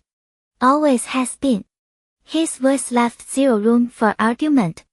That joke isn't funny. She waved a hand, already turning away. They were dating. Marriage was light years off. Fu Zhiheng caught her arm, his grip gentle but absolute. When he spoke again, his tone had shifted into something deadly serious. I never joke about you. A bit of silence. Why didn't you tell me what was happening at school? Yunshu paused, caught off guard. They talked on the phone every night for days. She'd never once brought it up. It wasn't a big deal. I could handle. He cut her off. Yunshu, I like you. When I say I want to be with you till the end, I mean every word. Let me be your backup. Your rock. You don't have to carry everything alone. He remembered her in that moment. Clinging to that grey wolf, half dead, still refusing to let go. Tough. Proud. But her toughness hadn't come naturally. It had been forged in desperation, shaped by all the times no one showed up for her. That version of Yunshu made something twist inside his chest. She looked up into his dark eyes. In that instant, she understood exactly what he was thinking. And exactly who he was. Your rock. Across 2 lifetimes, no one had ever said that to her. Whether in the X world or here, she'd handled every threat alone. Trusted no one but herself. But now this devastatingly handsome man was telling her to lean on him. Well, that didn't sound so bad. A slow smile spread across Yunshu's face. Fine. But if you can hold me up, I'll blow up this mountain myself. Fu Zhiheng's hands were shaking. Shall you single word okay kept ringing in his ears, refusing to fade. It was like a dream. A beautiful, impossible illusion that left him dizzy, half convinced none of it was real. The backstage lights were dim, but in his eyes, she burned brighter than any star in the night sky. Radiant. Blinding. His throat worked. A low song caught there, like 1,000 words trapped behind his lips, desperate to break free and finding no way out. Then, after a long pause, the corner of his mouth curved. Soft. Almost fragile. But underneath that smile, fireworks detonated in his chest. Raw, unfiltered euphoria. His breath came hot. His whole body felt like it had caught fire. You're. His voice was hesitant, rough like a man terrified of shattering the dream. Can I kiss you? His gaze pinned her there, heavy with hunger. Xiaoyu looked up and met his eyes. In the silence that followed, she did something he didn't expect. She rose on her toes and pressed her lips to his cheek. Feather-light. Barely a touch. Then she pulled back just as fast. The moment her heels hit the ground, Fu Zhiheng's arms locked around her and held her flesh against him. The clean, cold scent of him flooded her senses like a wave. Her body went rigid for a heartbeat. Before she could even process it, his mouth was on hers. Demanding. It was her first kiss. She had no idea what she was doing. Panic sparked through her. The second she parted her lips to gasp for air, his tongue slipped inside. The kiss was everything at once. Soft and hard. Gentle and rough. Warm as sunlight, fierce as a storm, tangling around her, consuming her, pulling her under into heat. Xiaoyu couldn't fight it. Couldn't resist. She could only let herself fall. By the time Fu Xingxi finally pulled back, she was gasping. Yuxi stepped back, trying to create distance, her eyes still shimmering with embarrassment. That was a dirty trick. You completely blindsided me. His gaze dropped to her flushed cheeks. Her slightly swollen lips. She looked irresistible. His eyes darkened. He dragged in a slow breath, forcing himself to hold back. When he spoke, his voice was scraped raw. Next time, you surprise me. Xiaoyu glared. In your dreams. But her eyes betrayed her. They slipped down to his throat, where the top two buttons of his shirt hung open. A sliver of golden brown skin peeked through, gleaming under the low light, making him look even more dangerously handsome. Sharp jaw. Cold eyes. Lips pressed into a hard, elegant line. Her heart slammed against her ribs. Her mind flashed back to that kiss. Her face went scarlet. She felt like she was on fire. Great, she thought. So I do have a pervert living inside me after all. In the garden of the Fu family estate, the flowers were in full riot. Master Fu leaned back in his rocking chair, tablet in hand, scrolling.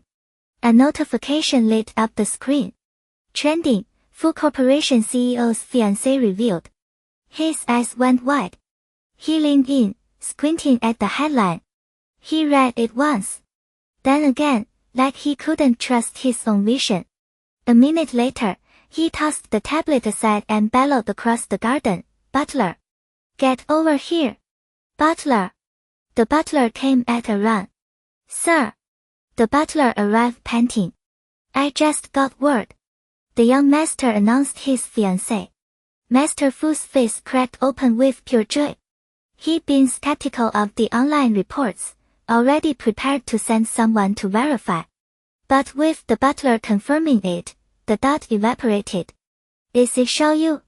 He stared at the butler, eyes wide with anticipation. The butler nodded, grinning. "Yes, sir. It's Miss Xiaoyu. The same Miss Xiaoyu you're so fond of." Master Fu burst out laughing. He dropped back into his chair, slapping his knee, delighted beyond words. "How? That brat finally locked her down." The butler beamed. "Congratulations, sir. Looks like happy news is on the way soon." Master Fu shot upright, suddenly crackling with energy. "Go get everything ready.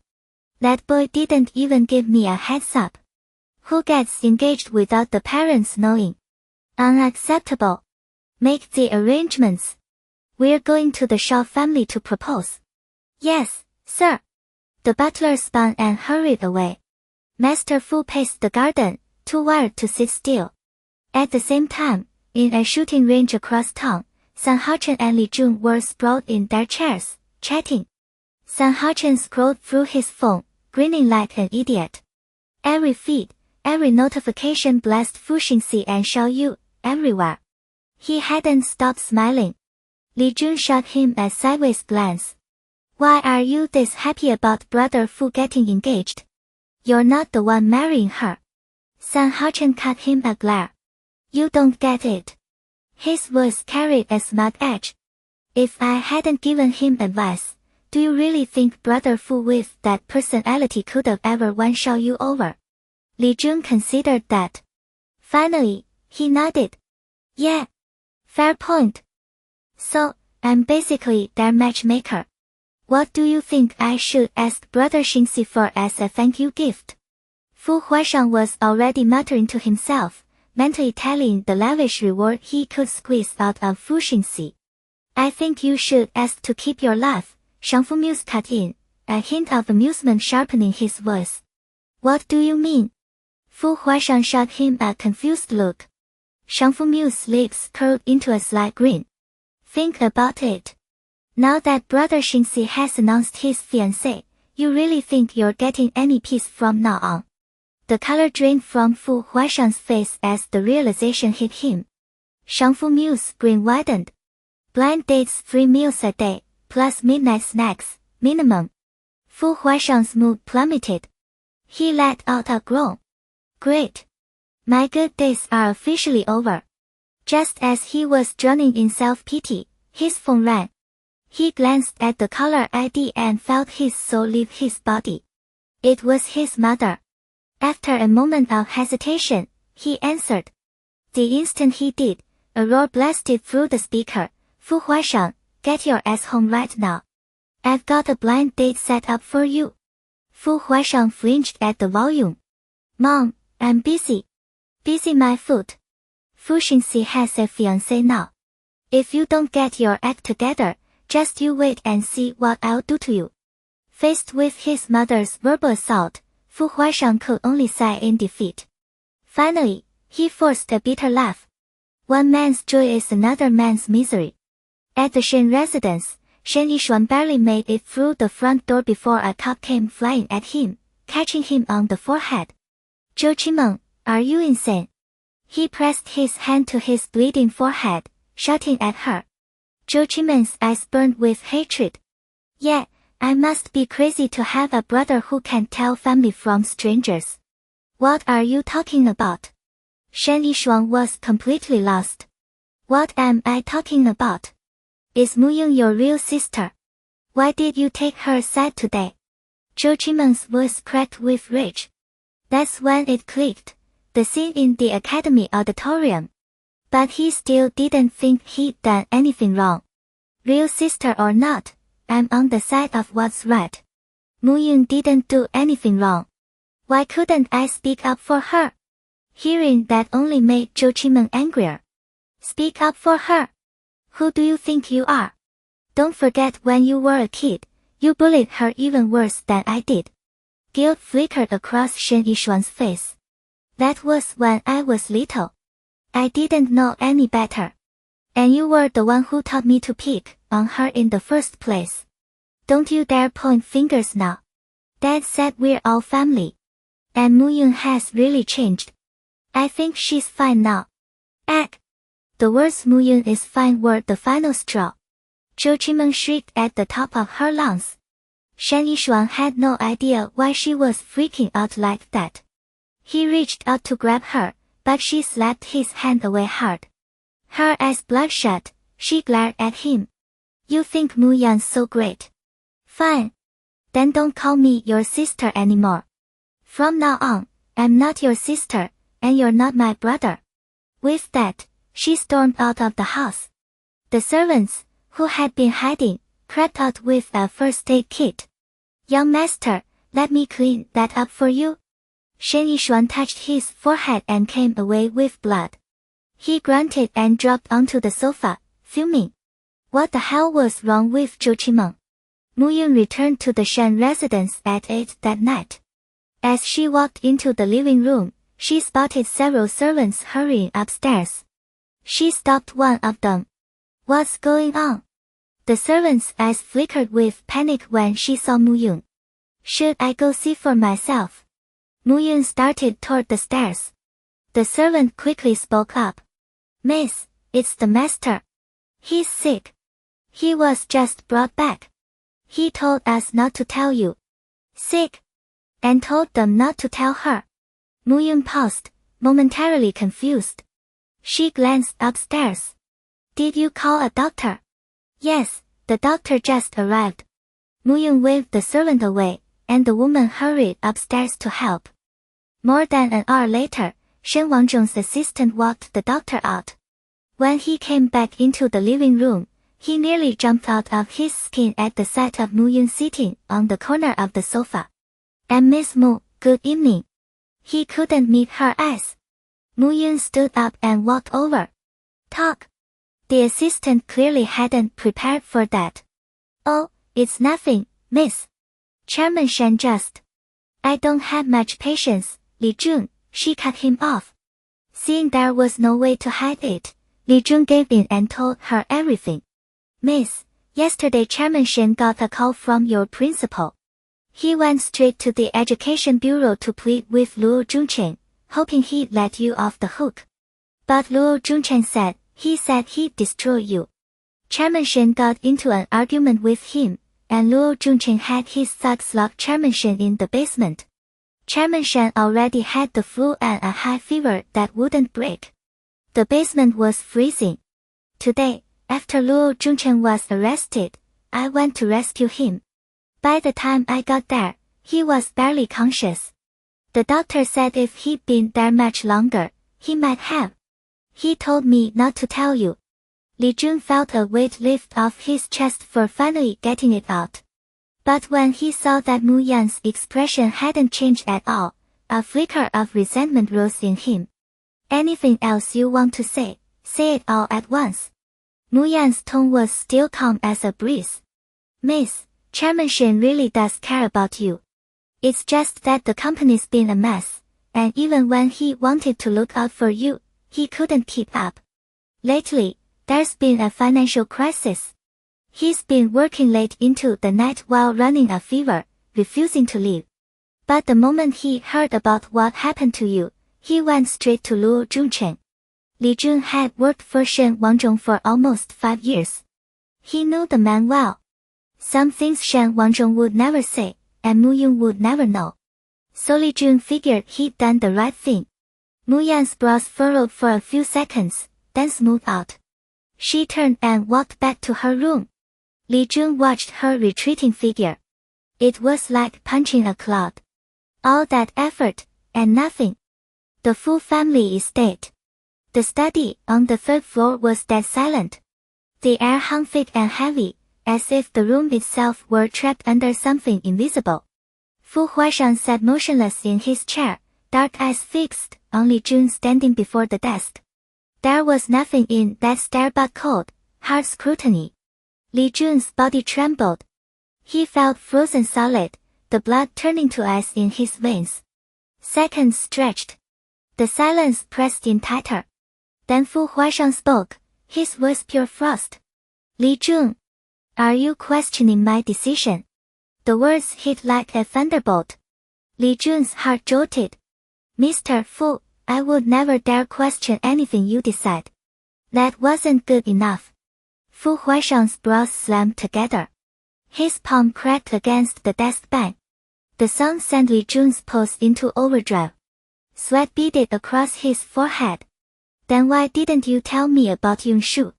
Fu Huaishang's voice climbed, anger cutting through every syllable.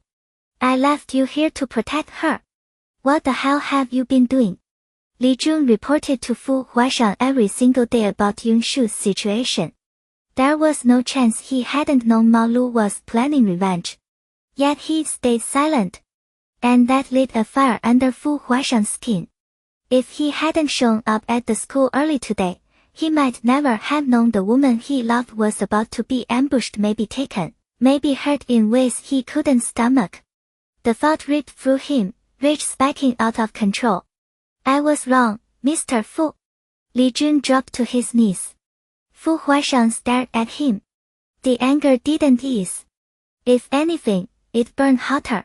He turned his back and walked to the window. A bit later, his roar tore through the study. Get out! Li Jun flinched. He didn't hesitate. He stood and laughed. At the main building entrance, he stopped. He dropped to his knees again. The cold stone met his kneecaps with a dull thud. Time crawled past. Night swallowed the capital. Sometime after midnight, rain began to fall. A few drops at first. Then a downpour, a grey curtain swallowing the estate grounds whole. Su Zongyuan heard the storm from his room. He grabbed an umbrella and rushed to the front of the main building. Through the sheets of rain, Li Jun still knelt there, spine straight, eyes fixed on the building ahead. Soaked to the bone. Lips pale from the cold. Su Zongyuan's chest clenched, seeing his friend like this. He ran over and held the umbrella over Li Jun's head. What were you thinking? Miss Yun Shu is the person Mr. Fu treasures most. How could you let her walk straight into danger? You're never this careless. But this time, Li Jun said nothing. Su Zongyuan exhaled hard and kept going. You used to say Miss Yongshu was too weak. Let she become his weak spot. After today, don't you see it yet? She's not what you thought. She's got skills. She's got a sharp mind. Thank God nothing serious happened. Otherwise, Mr. Fu would have torn you to pieces. Su Zongyuan's voice was heavy. Go apologize tomorrow. To him, and to Miss Yongshu. If Mr. Fu won't forgive you, you might lose your place beside him for good. Su Zongyuan talked and talked. Li Jun just listened, wordless. After today, he had to admit it. Yongshu wasn't fragile like the other socialite girls. But deep down, he still held back. He wanted to see how far she could really go. That was the reason he'd hidden the whole thing from Fu Huaishang. He knew it might infuriate his boss. But he still wanted to see how Yongshu would handle herself. Now, hearing Su Zongyuan's words that he might lose his place at Fu Huaishang's side, a sharp, twisting regret sank into his chest. He had sworn to spend his whole life repaying Fu Huaishang's kindness. And now, because of his own choices, he might lose that chance forever. The guilt crushed him. In Eastern Europe, the basement of a nightclub pulsed with dim light. Smoke curled through the air, mixing with the cloying scent of perfume and liquor. This was a place of raw appetite. People shed every inhibition. A makeshift runway ran down the center of the basement. A risque fashion show was in full swing. Models in next to nothing swayed and strutted, flaunting every curve. The crowd below roared its approval. Cash fluttered onto the stage. In the haze of neon and noise, everyone seemed lost, drunk on the chaos. But inside the only private booth, the scene was something else entirely. A man in a white shirt lounged across the booth's bed, watching the spectacle through sheer curtains. He was striking. Light brown hair, fair skin made even paler by the dim red light. Deep-set dark eyes, magnetic, the kind that could pull you under in a heartbeat. A trace of red wine stained his lips like smeared color, sharpening his allure. He radiated a lazy, careless elegance. Every movement was casual but fluid, a sharp contrast to the frenzy outside. And somehow, that contrast worked. It made him even more intriguing. Beneath him, a girl lay unconscious. Young. Her face was average at best. Next to the models working the stage, she seemed rather ordinary. He watched from the private room window, gaze drifting now and then to the girl curled up on the bed. His expression stayed unreadable. A knock at the door. Quiet. But in that silence, it cut like a blade. A bodyguard in a black suit pushed the door open and stepped inside, eyes fixed on the floor. He didn't dare meet the man's stare. Boss. Word from the capital. His voice had a tremor. He handed over the tablet carefully. The man's pale hand reached out, slow and lazy, finally taking it. His eyes dragged away from the window and skimmed the screen with casual indifference. 2 seconds later, his face twisted into something vicious. He hurled the tablet at the wall. The impact landed with a dull crack. The device clattered to the floor, screen shattered into a web of fractures. The noise sliced through the muffled chaos drifting in from beyond the private booth. Even the hum outside seemed to pause. He rose from the bed, movements stiff, every muscle pulled tight. His face was a thundercloud. Dark. Terrifying. The bodyguard stepped back on instinct. He'd never seen the boss like this. A chill crawled up his spine. The girl on the bed jerked awake at the sound, eyes flying open as if she'd been shocked. She scrambled backward, pressing herself into the corner, arms wrapped around her knees. Tears streaked down her pale cheeks all over again. A long silence. Then the man paced slowly away from the window. He stopped at the center of the room, eyes bloodshot, radiating pure, lethal rage. Finish it fast. I'm going home. His voice came out low and ragged. No room for argument. Yes, boss. The subordinate turned and left. Soon, the underground club sank back into its raucous rhythm. And from the private booth, the girls' screams started up again. The next morning, dawn barely touched the sky. A thin strip of gray light crept over the eastern horizon. Yunshu woke early, same as always, and headed out for her morning run. She barely made it into the garden when a figure caught her eye. Shen Yishuang, backpack slung over one shoulder, was sneaking out of the house. A bandage stretched across his forehead. Normally, Shen Yishuang was the poster child for can't get out of bed. He wouldn't drag himself up until the very last second. But today he was out before anyone else, slipping away while the house still slept. Yunshu's curiosity stirred, but she didn't stop to question him. Half an hour later, the maid Xiaoyu came out to tend the garden. When she spotted Yunshu, her face broke into a warm smile. "Good morning, miss." "Morning." Yunshu paused, thinking of the figure she'd seen earlier. Did anything else happen yesterday, besides Shen Wanzhong getting sick? Xiaoyu thought for a moment. Well, before Mr. Shen came home, the second young miss and the young master got into a fight. She hit him with a cup. Cut his head. A fight? Yang Zhu doted on Shen Yishuang. If Zhou Qimeng so much as raised her voice at him, Yang Zhu would scold her on the spot. But now Zhou Qimeng had actually injured him. That was unexpected. Do you know what they were fighting about? They were yelling pretty loud. None of us dared go out. I only caught a few things, something about siding with what's right, not with family, and I won't call you my brother anymore. Yunshu fell into thought. The dining room was eerily quiet. She ate breakfast alone at the table. Zhou Qimeng hadn't come home all night. Shen Yishuang had left early. And Shen Wanzhong was probably still recovering. Just as she finished, a cough echoed from the stairs.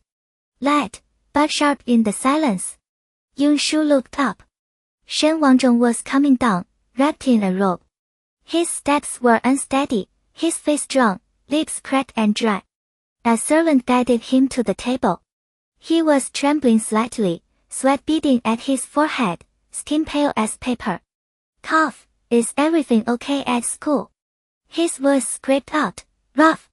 His eyes held worry as he looked at her. She drained the last of her milk and said lightly, "It's fine." Shen Wanzhong seemed to exhale in relief, but another fit of coughing seized him. "Good, that's good, cough." "Xiaoyu, bring some porridge," Yunshu said. "Yes, miss." The maid hurried off and returned with a steaming bowl of millet porridge.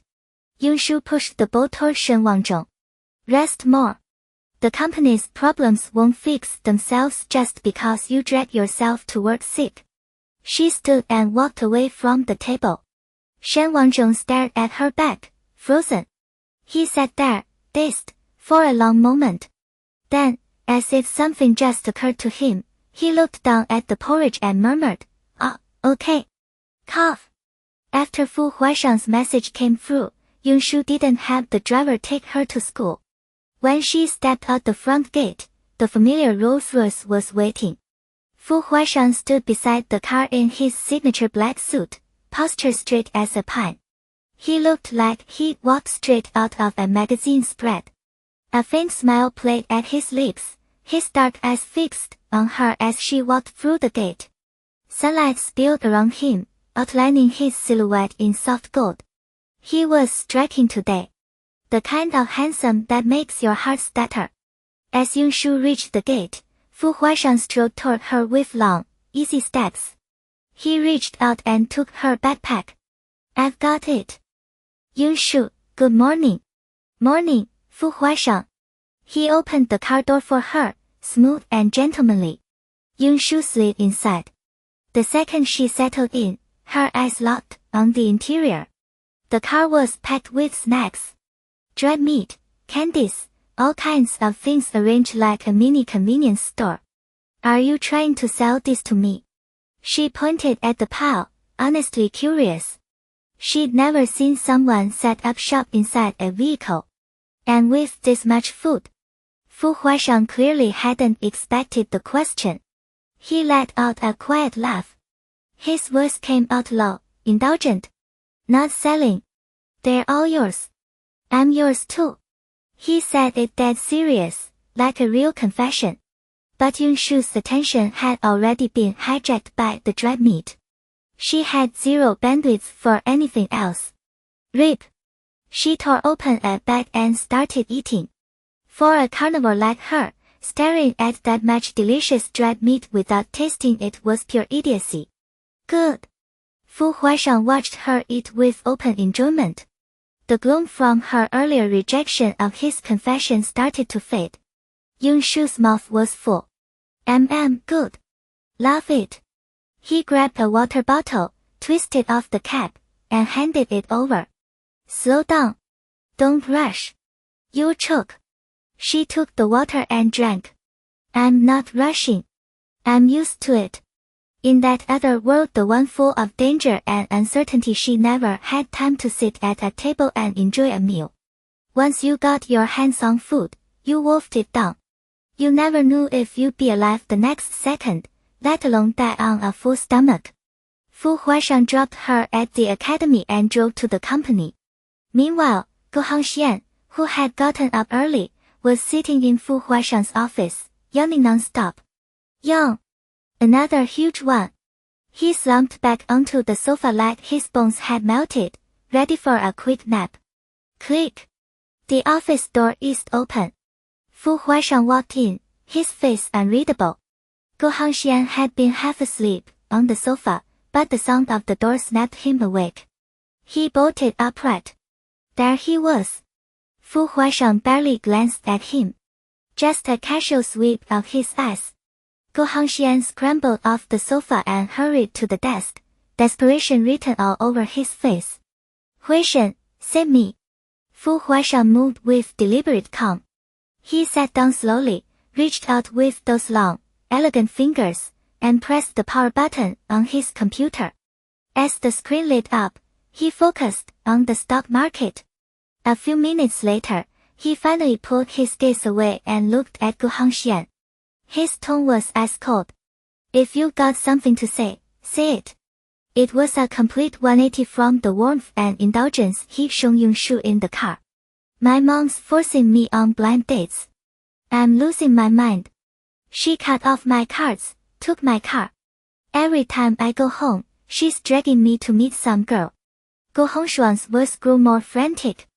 He dropped into a chair, looking utterly hopeless.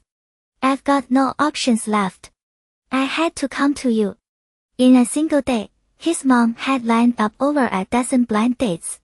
Even a veteran playboy like him couldn't handle that intensity. Fu Huaisheng listened to his complaints without any change in expression. Only when Gu Hongxian stopped did he leisurely open his desk drawer and pull out a checkbook. He picked up a pen and wrote a string of zeros. The scratch of the nib on paper was crisp in the quiet room. I knew coming to you was the right call. Gu Hongxian stared at the check, the gloom on his face vanishing instantly. He perked right back up. Pick whatever car you want from the garage. Fu Huaisheng turned his focus back to work. Gu Hongxian stood, grinning. You got it. Take your time, Huishen. I wish you and Yunshu everlasting love. Before he could finish, he was already out the door like a gust of wind way faster than when he come in. Back at the academy, the atmosphere had shifted. Ever since Fu Huaisheng publicly announced Yunshu was his fiancée, the teachers and students treated her differently. Before, when she walked into class, she'd get cold stares or whispered gossip. Now, Class 6 showed an unprecedented friendliness. Some of it, of course, came from people who'd been impressed by her courage in standing up for others. On her way in, classmates greeted her warmly. For someone used to being alone, the attention was a lot to handle. It didn't stop when she reached the classroom. Students crowded around her. Some brought her breakfast, others snacks. Within minutes, her desk was buried under food and little gifts. There was barely room for her books. Gaofeng stood off to the side, watching her deal with the pile. He thought it was hilarious but didn't dare laugh. He bit the inside of his cheek to keep from cracking up. The look on his face was ridiculous. "Master, isn't this what they call a happy problem?" he teased. Yunshu gave him a cold glance. Gao Feng immediately sat up straight and shut his mouth. Just then, the teacher walked in, and the noise died down. First period officially began. Meanwhile, in a five-star hotel in the capital, Sun Nianru woke to a strange sensation. She opened her eyes, groggy and annoyed. But when she saw the man's face, the irritation vanished, replaced by sweet affection. "Oh, so early in the morning, what are you doing?" Her voice was syrupy, practically dripping. The man didn't answer. He showed her exactly what he was doing. After they finished, Sun Nianru dragged her limp body over and helped the man beside her get dressed. Straightening his clothes, she gazed up at him with adoring eyes. "Jiu, when are you going to take me to meet your parents?" Su Xiu's face flickered for a split second, but he masked it fast. He pulled her into his arms and soothed her. "Nianru, we've only been together a week. It's too soon." Su Nianru's expression hardened. She shoved him back, voice laced with hurt. "What is that supposed to mean? I'm serious about you. Are you just messing around?" "Of course not, baby. I'm serious about you too." Su Xiu rushed to explain. "But you know how strict my parents are. If I brought you home this fast, they overthink everything." Even as the words left his mouth, his mind was already spinning, working out how to drop her. Sun Nianru softened a little. He had a point. They really hadn't been together long. Meeting the parents this soon would feel rushed. A sweet, compliant smile slipped back onto her face. She planted a few kisses on him before seeing him out the door. Sun Nianru had met Su Xiu at a banquet. At first she assumed he came from an ordinary family. But as she got closer to him, she discovered he was the son of a major board member at Qing'an Academy.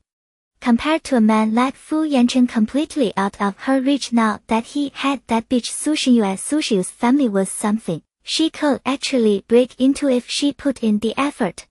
So she used a few tricks to become his girlfriend.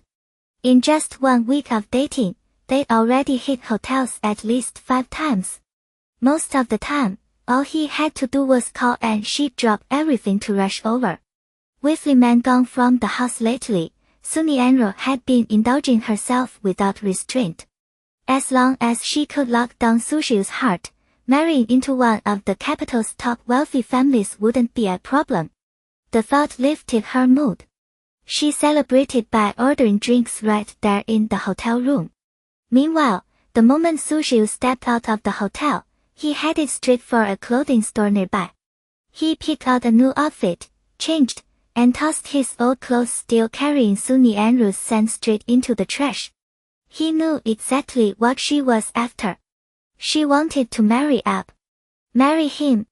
If she weren't decent looking, he never would have looked twice. But even the best dish gets old if you eat it every day. That was exactly how he felt about Sun Nianru now. She was fine for blowing off steam once in a while, but marry her? No way in hell. During the academy's lunch break, Su Xinyue sat in the classroom and pulled up a website on her phone. Su Corporation's stock was sliding. Not by much, but if the trend kept up, the company would be staring down bankruptcy soon. Her fingers moved fast across the screen. Within moments, she'd remotely taken control of Su Mingyuan's computer. Yao Jin, his assistant, caught the anomaly immediately. He didn't waste a second. He called in the company's network security team to stop the breach. But no matter how frantically they worked, they couldn't stop the intruder from paging through the company's confidential files. Finally, Su Xinyue ended the connection herself after she'd seen everything she needed. Yao Jin exhaled hard. He rushed to the computer and went through every file, every scrap of data, terrified he'd missed something critical. But after checking everything multiple times, he was stunned. The hacker had only browsed. Nothing had been altered. Nothing deleted. The result baffled him. He couldn't figure out what the hacker had been after. Su Mingyuan arrived shortly after, just as confused. He stared at the screen, muttering, "Someone breaks into my computer and does nothing. What's the point?" Su Xingyue put her phone away, picked up a pen, and started scribbling on a sheet of paper. About 10 minutes later, she stopped. She lifted the page, scanned it quickly, then tore it to shreds. "Guys, I've got news." A boy who hadn't been napping burst into the room. His footsteps and shouting shattered the quiet, jolting awake every student who'd been resting. They lifted their heads, bleary-eyed, and shot him death glares.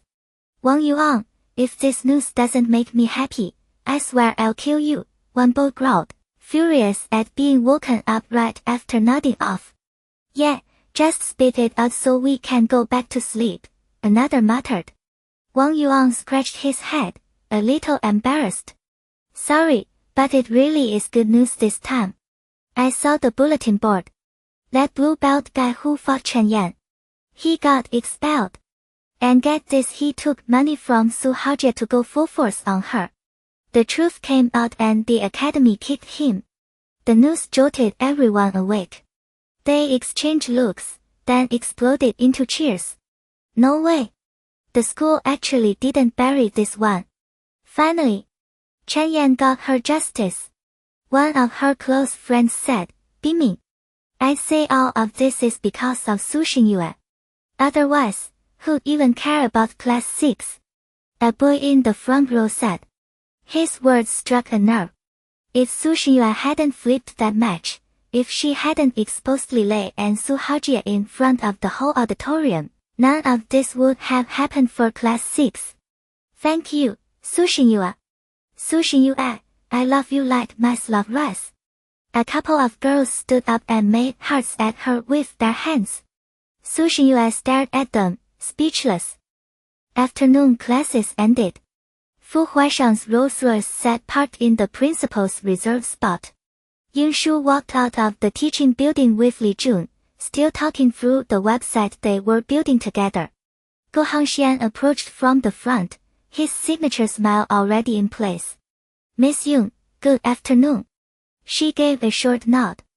Her gaze slid past him to the Rolls-Royce. "What's it doing here today?" She told him before to park farther from campus. His face was too recognizable. It always caused a traffic jam. But today he'd driven straight in. Mr. Fu had business with the principal. The principal invited him, Gu Hongxian said. Li Jun finally registered the Rolls-Royce and realized who was sitting inside. He tensed, shot a nervous glance at Yunshu, and hurried to excuse himself. "Master, I'll head back now. We'll catch up later." "Okay." Li Jun took off toward the school gates like his shoes were on fire. Yunshu walked to the car. Gu Hongxian opened the door, and she slipped inside. Fu Huaishang stopped working the second she got in. A smile spread across his face. "What do you feel like eating today?" She shook her head. "Let's eat at home tonight. I've got things to take care of." Fu Huaishang didn't answer. He just watched her in silence. A few seconds passed. Yunshu caught his expression. "Actually, there's something I wanted to ask you. If you don't mind." The moment the words left her mouth, his guarded face broke open into a real smile. "My pleasure." His voice carried a flicker of excitement. From the passenger seat, Gu Hongxian watched through the rearview mirror and shook his head. Was love really this powerful? A man like Fu Huaishang, someone who had the world at his feet, reduced to this. People begged for a single look from him and never got one. But Miss Yun only had to say the words, and he was already racing to deliver. Night and day. At the Fu mansion, Yunshu knew something was off the instant she stepped through the door. Servants were rushing around, swapping out decorations and fresh flowers. The whole living room had been overhauled, decked out like they were celebrating New Year's. As she walked in, Zhou Qimeng came toward her in a bright floral dress. Yongshu, you're back. Zhou Qimeng's smile was stretched wide, clearly warm. Yongshu stared at her, face blank. Her gaze landed on the thick foundation caked across Zhou Qimeng's forehead and neck. She didn't need to guess. Zhou Qimeng was still hiding the bruises. Still putting on a show, Yongshu thought. She claims she went to her parents' house to recover, but she was really holed up in a hotel for 2 weeks. She's clearly not healed yet. Without a word, Yongshu headed upstairs. At dinner, she stepped out of her room just as the door next to hers opened. Fu Zhiheng came out too. The gauze was still taped to his forehead. The second he saw her, his expression went awkward. Yongshu, let's eat. He picked up his pace down the stairs. Yongshu watched him retreat, her eyes darkening. In the dining room, everyone was seated except Han Duoduo. Shen Wangzhong was still recovering and could only stomach plain congee. Zhong, how is it? I simmered this all afternoon. Zhou Qimeng aimed a fawning smile at him, her voice dripping with tenderness. He nodded, tone heavy. Thank you. His mind was still tangled in the hacker intrusion from earlier. Oh, please. What's with the thanking?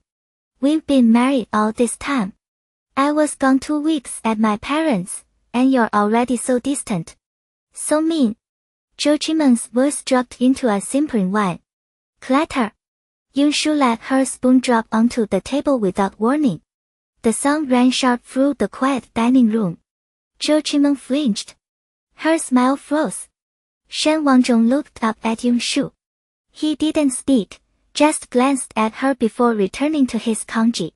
Yongshu, what are you laughing at? Your father and I always talk like this. Zhou Qimeng was boiling inside, but she kept her expression even. Speak normally. You're ruining my appetite.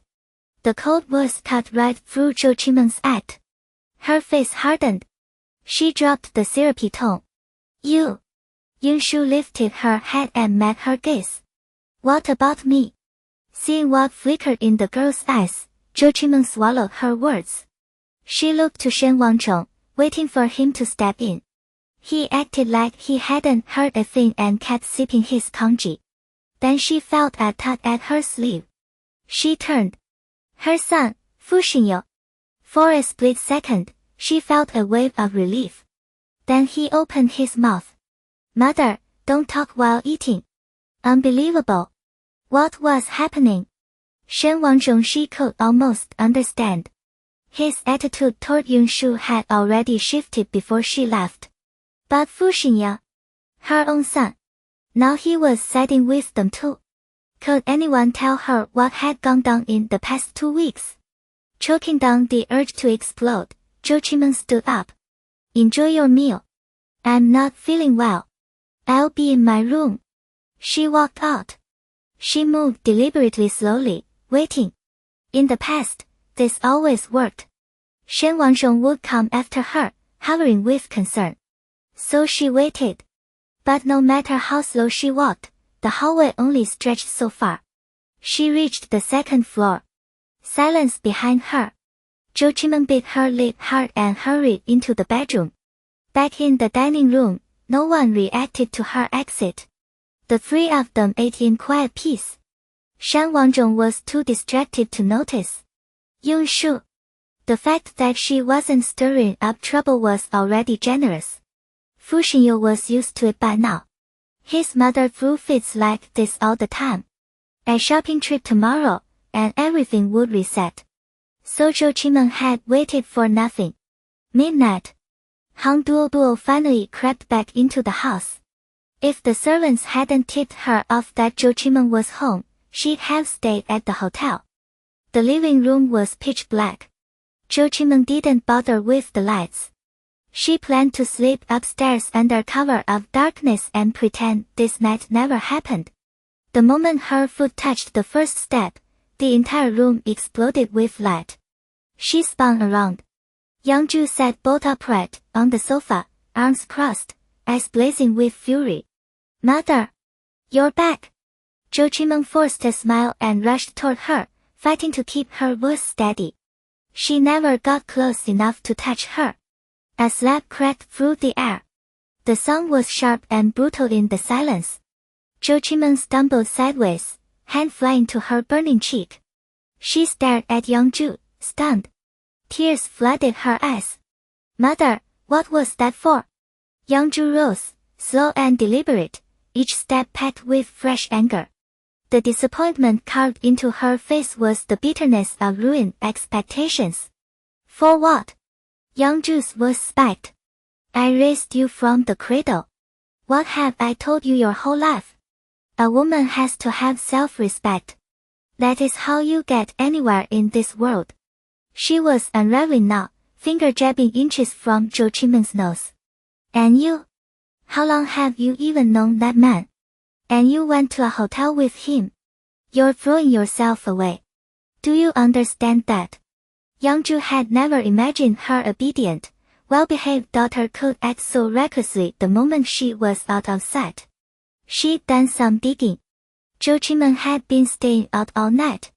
The reason? A hotel. With a man she'd known barely 10 days. That was the part Yangzhu truly could not stomach. Panic ripped through Zhou Qimeng. She hadn't expected Yangzhu to know everything. She stood frozen, hands pressed to her stinging cheek, unable to meet her mother's glare. Yangzhu wasn't finished. Her voice dripped venom. While your mother's gone, you don't even look after your little brother. You hurt him. Are you trying to rebel against me? Before the words fully landed, Yangzhu's hand shot out and clamped onto Zhou Qimeng's arm. Her nails dug deep. Pain flared. A dark bruise bloomed under her grip. Zhou Qimeng hadn't meant to talk back. She knew she had messed up. But the second Yangzhu said little brother, something inside her snapped clean in half. Look after him. I don't even have a little brother. Zhou Qimeng screamed. Yangzhu flinched, then recovered fast. She pointed a rigid finger at her face. Say that again. Zhou Qimeng didn't care anymore. The rage and hurt boiled over. I said I don't have a brother. You walk through the door and the first thing you do is blame me, but do you even know what he does at school? Yangzhu refused to believe a word of it. She was certain Zhou Qimeng was manufacturing excuses. What could your brother possibly do wrong? He's just a child. See Yangzhu defend Su Zongyuan so blindly was the final blow. I set up the whole plan to teach Yunshu a lesson. And your precious son. He sabotaged me. He took the blame for her, and then he turned around and blamed me for everything. You think I wanted things to go this badly? If it weren't for that bitch Yunshu, I would have gotten close to Fu Huaishang by now. But now, Fu Huaishang publicly announced she's his fiancée. What was I supposed to do? Tears streamed down Zhou Qimeng's face. She sobbed so hard her shoulders heaved. Yangzhu's expression shifted. She replayed the news she'd seen earlier about Fu Huaishang and Yunshu. At the time, it hadn't seemed significant. Now the pieces locked into place. Much more had been simmering beneath the surface than she realized. She looked at her daughter, face buried in her hands, cheeks soaked, and something maternal stirred inside her. She stepped forward and wrapped Zhou Qimeng in her arms. All right. Stop crying. Mommy didn't have the full story. But still. You cannot go to a hotel with a man you barely know. Zhou Qimeng's heart was already drowning in fury and resentment. She barely heard a word. She shoved Yangzhu back with both hands and turned toward the stairs. That was when footsteps echoed from above. Both women looked up.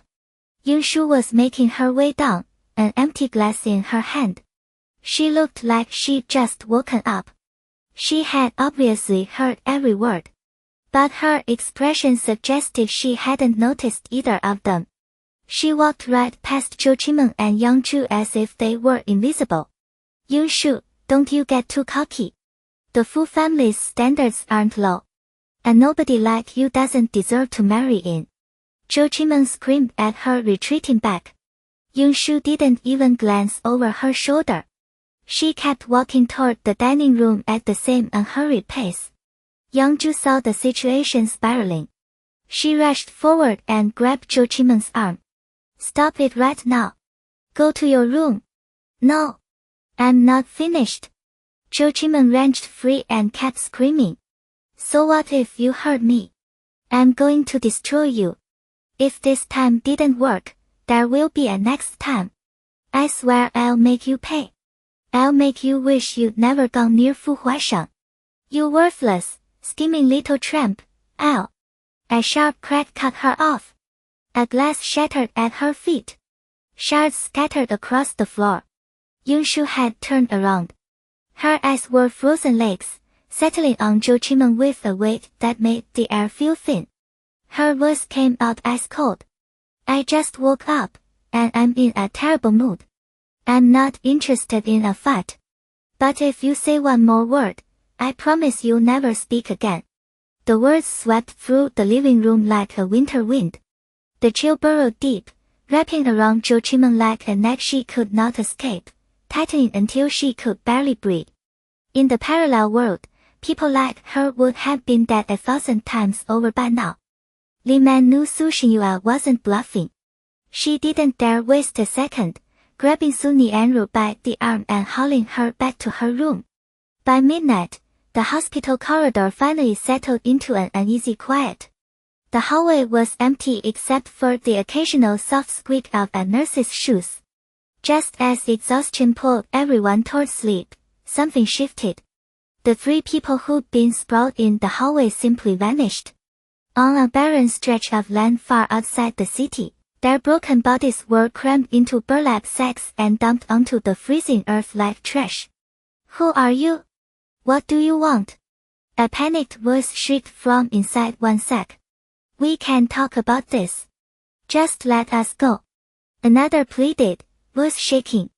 Please, have mercy. My family has money. I'll give you anything. All three begged desperately, their words swallowed by the vast emptiness. Silence. Several men in black stepped out of a car, thick iron rods gripped in their hands. They walked straight toward the sacks, raised the rods without hesitation, and brought them down hard. Each blow landed with a sick, dull thud and the sharp crack of breaking bone. The song ripped across the desolate landscape like a death knell. The iron rods rose and fell, merciless, pounding the sacks. Inside, the screams turned ragged, then faded to whimpers. After what felt like an eternity, the men finally stopped. No sound came from the sacks anymore. The next morning was Saturday. At the Su residence, only Su Mingyuan had to go into work. Everyone else stayed home. Su Nianru didn't want to spend a single minute there, but Li Man had laid down the law, run off again, and every credit card gets cut. She had no choice but to stay. After her morning workout, Su Xinyue returned to her room and sat down at her computer. She powered it on, typed a swift series of commands, and remotely seized control of Su Mingyuan's computer again. At that moment, Su Mingyuan was in his office, deep in work. His mouse suddenly started moving on its own. Files flickered open across his screen, one after another. Alarms blared in his head. That hacker was back. Su Mingyuan lunged to cut the power and rip out the network cable, but on Su Xinyue's end, her control never even flickered. She slipped through his system seamlessly, scanning sets of critical data and recording them one by one. Su Mingyuan could only watch, helpless, as she came and went as she pleased. A few minutes later, Su Xinyue withdrew. Su Mingyuan stared at the screen, eyes burning as if he could drill a hole through it. But every file, every dataset was perfectly intact. Nothing seemed to be missing. Just as confusion crept in, a single line of bold red text blazed across the screen, reschedule tomorrow's signing. The words hit him like a thunderclap. His heart ceased. Cold sweat soaked through his shirt. Tomorrow's signing was the make or break moment for the Su Corporation. 2 years of relentless work had led to this. And it was top secret. Aside from him and Li Jun, no third person knew. There wasn't even a trace of it saved on this computer. So how the hell did this person find out? Su Mingyuan's mind tore through every possibility and came up empty. Even more baffling, if this person knew about the signing, why just reschedule? Why not kill it entirely? He racked his brain for a long while with no answer, then finally called Li Jun in. The two men holed up in the office, staring at the red text, turning it over again and again, and still reached no conclusion. In her room, Su Xingyue carefully double-checked the intel sheet just lifted. Her sharp eyes missed nothing. Now she only needed the information from Fu Huaishang's end. Once she had that, she'd know if her guess was right. The Su Corporation was built on the original Su Xingyue's mother and Su Mingyuan's years of hard work. Since she'd taken over this body, she couldn't just stand by and watch the company slip into someone else's hands. Helping Su Mingyuan was, in its own way, repaying the original. Ding ding. A message alert chimed on her computer. Su Xingyue opened it. San Hachen, got time for a side job, boss. 01, what? San Hachen, this one's bigger than last time. 01, send it over. I'll set the price after I see it. Su Zongyuan saw 01's agreement and quickly sent the design he'd prepared. Around him, the others were already gearing up to start tracking. Less than a minute later, Su Xingyue replied. 01, tracing me. What she received was a sealed police document. Under normal circumstances, material this sensitive would be destroyed or kept under maximum security. No one would ever send it out casually. The other side was clearly trying to trace her location. The second she opened it, her identity would be exposed. Fortunately, she already processed her information. They couldn't pin her down that fast. Su Zongyuan's expression flickered, but he steadied himself and tapped, boss, join our team. The pay is insane. 01's reply was blunt, bring it on. Instantly, the screen began to flicker with tiny points of light. Each one represented an attempt to track Su Xingyue. As the points drew closer, a long-dormant excitement sparked in her eyes. It wasn't fear of the coming challenge. It was absolute certainty in her own skill. Her fingers blurred across the keyboard. Minutes bled into each other. 10. 15. At the 16th minute, Su Xingyue finally stopped. She looked at the screen, every light point now traced all the way to Siberia. A smile touched her lips. She felt incredible. It had been far too long since she'd tasted this kind of exhilaration. She stood, stretched, and walked straight into the bathroom. Across the city, in the police control room, the air was suffocating. Everyone stared at the screen where their signals bounced uselessly around Siberia. No one dared to speak. A high-ranking officer standing nearby set his coffee cup down slowly. A bitter smile crossed his face. That kid's skills, they're on a whole other level. Fu Huaishang's expression went cold as he watched the engineers hammering at their keyboards. He didn't look away once. Eventually, Shangfu Muse walked over and shook his head. Nothing. Fu Huaishang already knew. He always respected 01's brilliance, but the guy refused to move.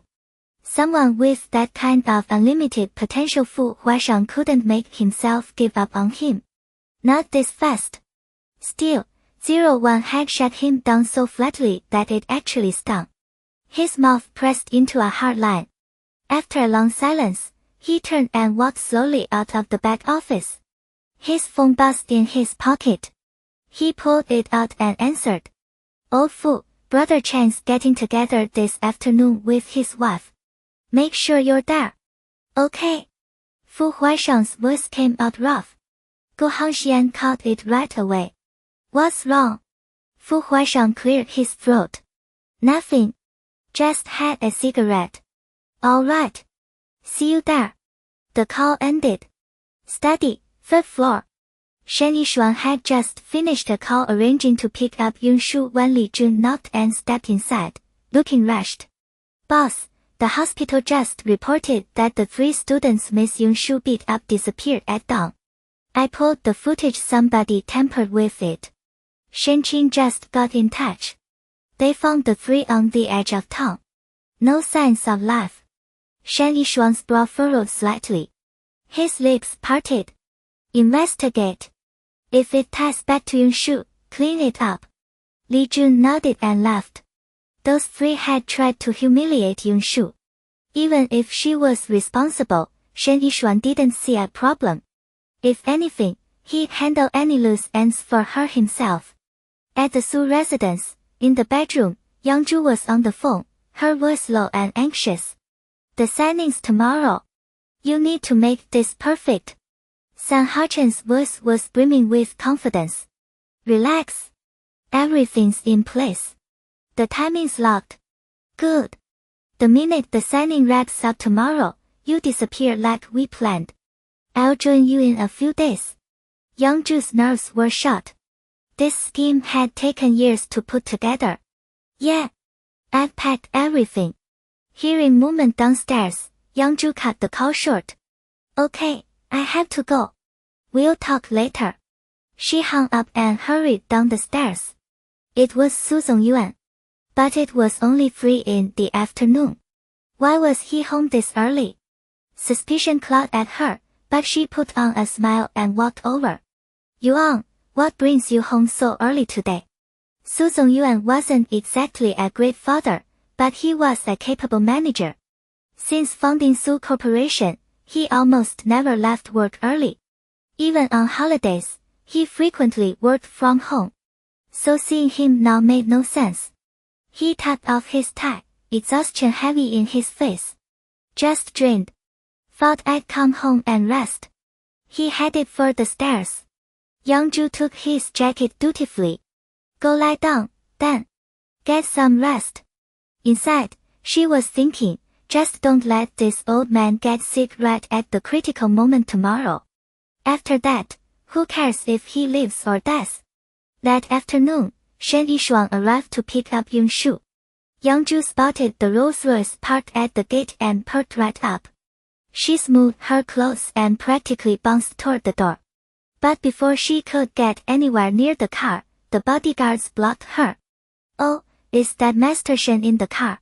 I'm Yun-shu's mother. Won't you come in for a visit? Yangzhu ignored the guards and called toward the back seat. Only her own voice echoed back. But Yangzhu wasn't the type to get embarrassed. She cleared her throat and kept going. My Yun-shu is so fortunate to have Master Shen's favor. If she ever does anything wrong, I, as her mother, will personally set her straight. Sure, a Rolls-Royce has top-tier soundproofing, but some unhinged woman bouncing around outside was enough to kill anyone's appetite. Shen Yishuang didn't even glance up. He just said to Li Jun in the front seat, shut her up. Li Jun had been dying to do exactly that. She'd abused Yun-shu as a child, and now she was playing the devoted mother. Revolting. He opened the door, stepped out, and crossed to Yangzhu in 2 strides while the bodyguards kept her restrained. Yangzhu saw someone exit the car and actually thought Shan Yishuang had sent him to invite her inside. Her face split into a grin. Hello, I'm... Li Jun pulled a cloth from his pocket and, without a word, shoved it into her mouth. By the time she registered what was happening and tried to yank it out, the bodyguards had already pinned both arms behind her back. So when Yun-shu walked out the front door, the sight waiting for her was Yangzhu with bulging eyes, shaking her head frantically, letting out muffled MMPH sounds. Miss Yun-shu, Li Jun greeted her respectfully. Yun-shu nodded and got straight into the car. Yangzhu's eyes twitched like they might pop from their sockets, but Yun-shu didn't spare her a single glance. Inside the car, Yun-shu asked, what was that about? Shen Yishuang glanced out the window. She was annoying. Yun-shu nodded. That pretty much covered it. Li Jun climbed in, and the car pulled away. Yun-shu grabbed a snack from the compartment and started eating. Shen Yishuang waited on her like a devoted attendant, handing her water, then a towel. Yun-shu, Grandpa wants to meet your father. To make things official. His voice was soft, as if he was afraid he might startle her. Yunshu didn't quite follow. Make what official? Shan Yishuan drew a slow breath. The betrothal. Betrothal. The word felt strange to her. She had never pictured herself facing something like this so soon. Dating, fiancé, betrothal, everything was moving so much faster than she expected. But when she turned to look at the man beside her, she saw nothing but love in his eyes. Unreserved. Wholehearted. Even though the speed of it all caught her off guard, Yunshu thought it didn't sound so bad. Sure. Shen Yishuang, tight with nerves all afternoon, finally felt the huge weight lift off his chest the moment he heard her answer. Something sparked behind Fu Huaishang's eyes, a fuse catching fire. The cold mask he always wore cracked and fell away completely. He didn't hesitate. His arm hooked around Yunshu's waist and pulled her tight against him. The space between them vanished. She could hear the rhythm of his breath. Feel the steady pound of his heartbeat through his chest. Time stopped. Fu Huaishang couldn't hold back. He dipped his head, slow and deliberate, and brushed a soft kiss across her lips. Up front, Li Jun raised the partition without a word. A few minutes later, the car glided to a stop outside a hotel nestled into the curve of lush green hills. The view looked like something off a postcard. The door swung open the second the wheels stopped moving. Fu Huaishang stepped out first, then turned and held his hand out to Yunshu. The hotel manager was already waiting, his face splitting into a gleaming smile the moment he spotted them. He rushed over. Mr. Fu. Miss Yung. He gestured eagerly toward the entrance. The whole hotel was designed like a tropical rainforest. Greenery poured from every surface, thick and vivid, so immersive it felt like stepping into a jungle. The restaurant sat airy and bright, a mix of open dining space and private rooms, each one arranged with a different wild composition of plants. The air hummed with life. The manager led them down a long hall to their reserved room. The door opened, and Yunshu caught sight of Shangfu Muse right away, seated beside a man in casual clothes. Shangfu Muse shot to his feet the instant he saw her, his whole face lighting up. Shan! Sis! His voice boomed across the room. Yunshu blinked, caught off guard for half a beat. Then she recovered and smiled, giving him a nod. The man beside Shangfu Muse stood too. Tall, broad-shouldered, and even in a casual shirt, the straight line of his spine and the stillness of his gaze made one thing obvious: military, no question. A faint smile tugged at the corner of his mouth. Hey, sis-in-law. I'm Gu Hongxian, Shan's childhood friend. Yunshu smiled. Nice to meet you. I'm Yunshu. Gu Hongxian studied her for a bit. He couldn't square this woman with the one Shangfu Muse had described, the woman who'd stared down three thugs and left them piecing themselves. Once everyone settled in, the manager gave a signal, and a line of servers filed in. Dishes landed on the table faster than she could track, all of them intricate and beautiful. Nearly every plate held meat. Exactly the kind of meal Yunshu loved. Fu Huaishang didn't reach for his chopsticks right away.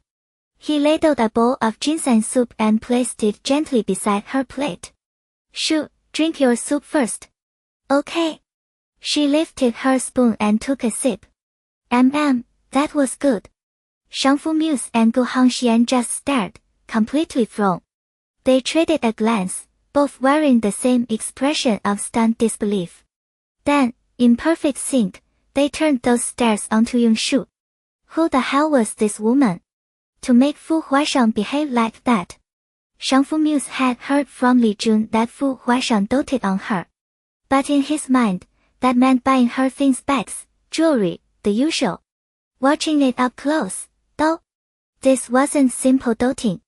Fu Huaishang had always held himself apart from everyone else, like a god who accidentally wandered down into the human world. And here he was, serving soup with his own hands. He did it like it was nothing, like it was just something he always did. It made a man wonder what he was like when no one else was watching. If they'd seen him open her water bottle in the car or wipe the corner of her mouth with a tissue, their eyes probably would have rolled right out of their heads. This was not the Fu Huaisheng they knew. Gu Hongxian had his own theory. This version of Fu Huaisheng had to be possessed. There was no other way to explain behavior this far outside his nature. Shangfu Muse, who never knew when to shut up, grabbed his empty bowl and shoved it toward Fu Huaisheng with the saddest look he could manage. Shang, I want some soup too. Fu Huaisheng shot him a glare that could freeze water solid. Get it yourself. Gu Hongxian choked down a laugh. Just eat your food, man. Yeah, I get it.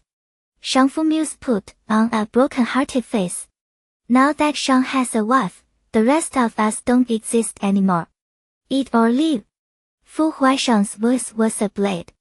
Shangfu Muse shivered. Alright, I'm eating. He grabbed the ladle and served himself fast. The three men settled into conversation, trading talk about the stock market and foreign trade trends. The topics ranged wide, and Yunshu wasn't exactly fascinated. Still, her ears soaked up every word. Her mouth, meanwhile, stayed busy working through the food. Fu Huaisheng sat beside her, dropping more food onto her plate from time to time. She accepted it without a second thought, eating happily. For the two of them, this was routine. For the other two men, it was a relentless PDA assault. After the meal, Shangfu Muse suggested hitting the hotel's gun range.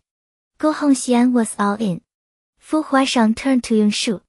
Shu, they've got things for women to nail salon, spa.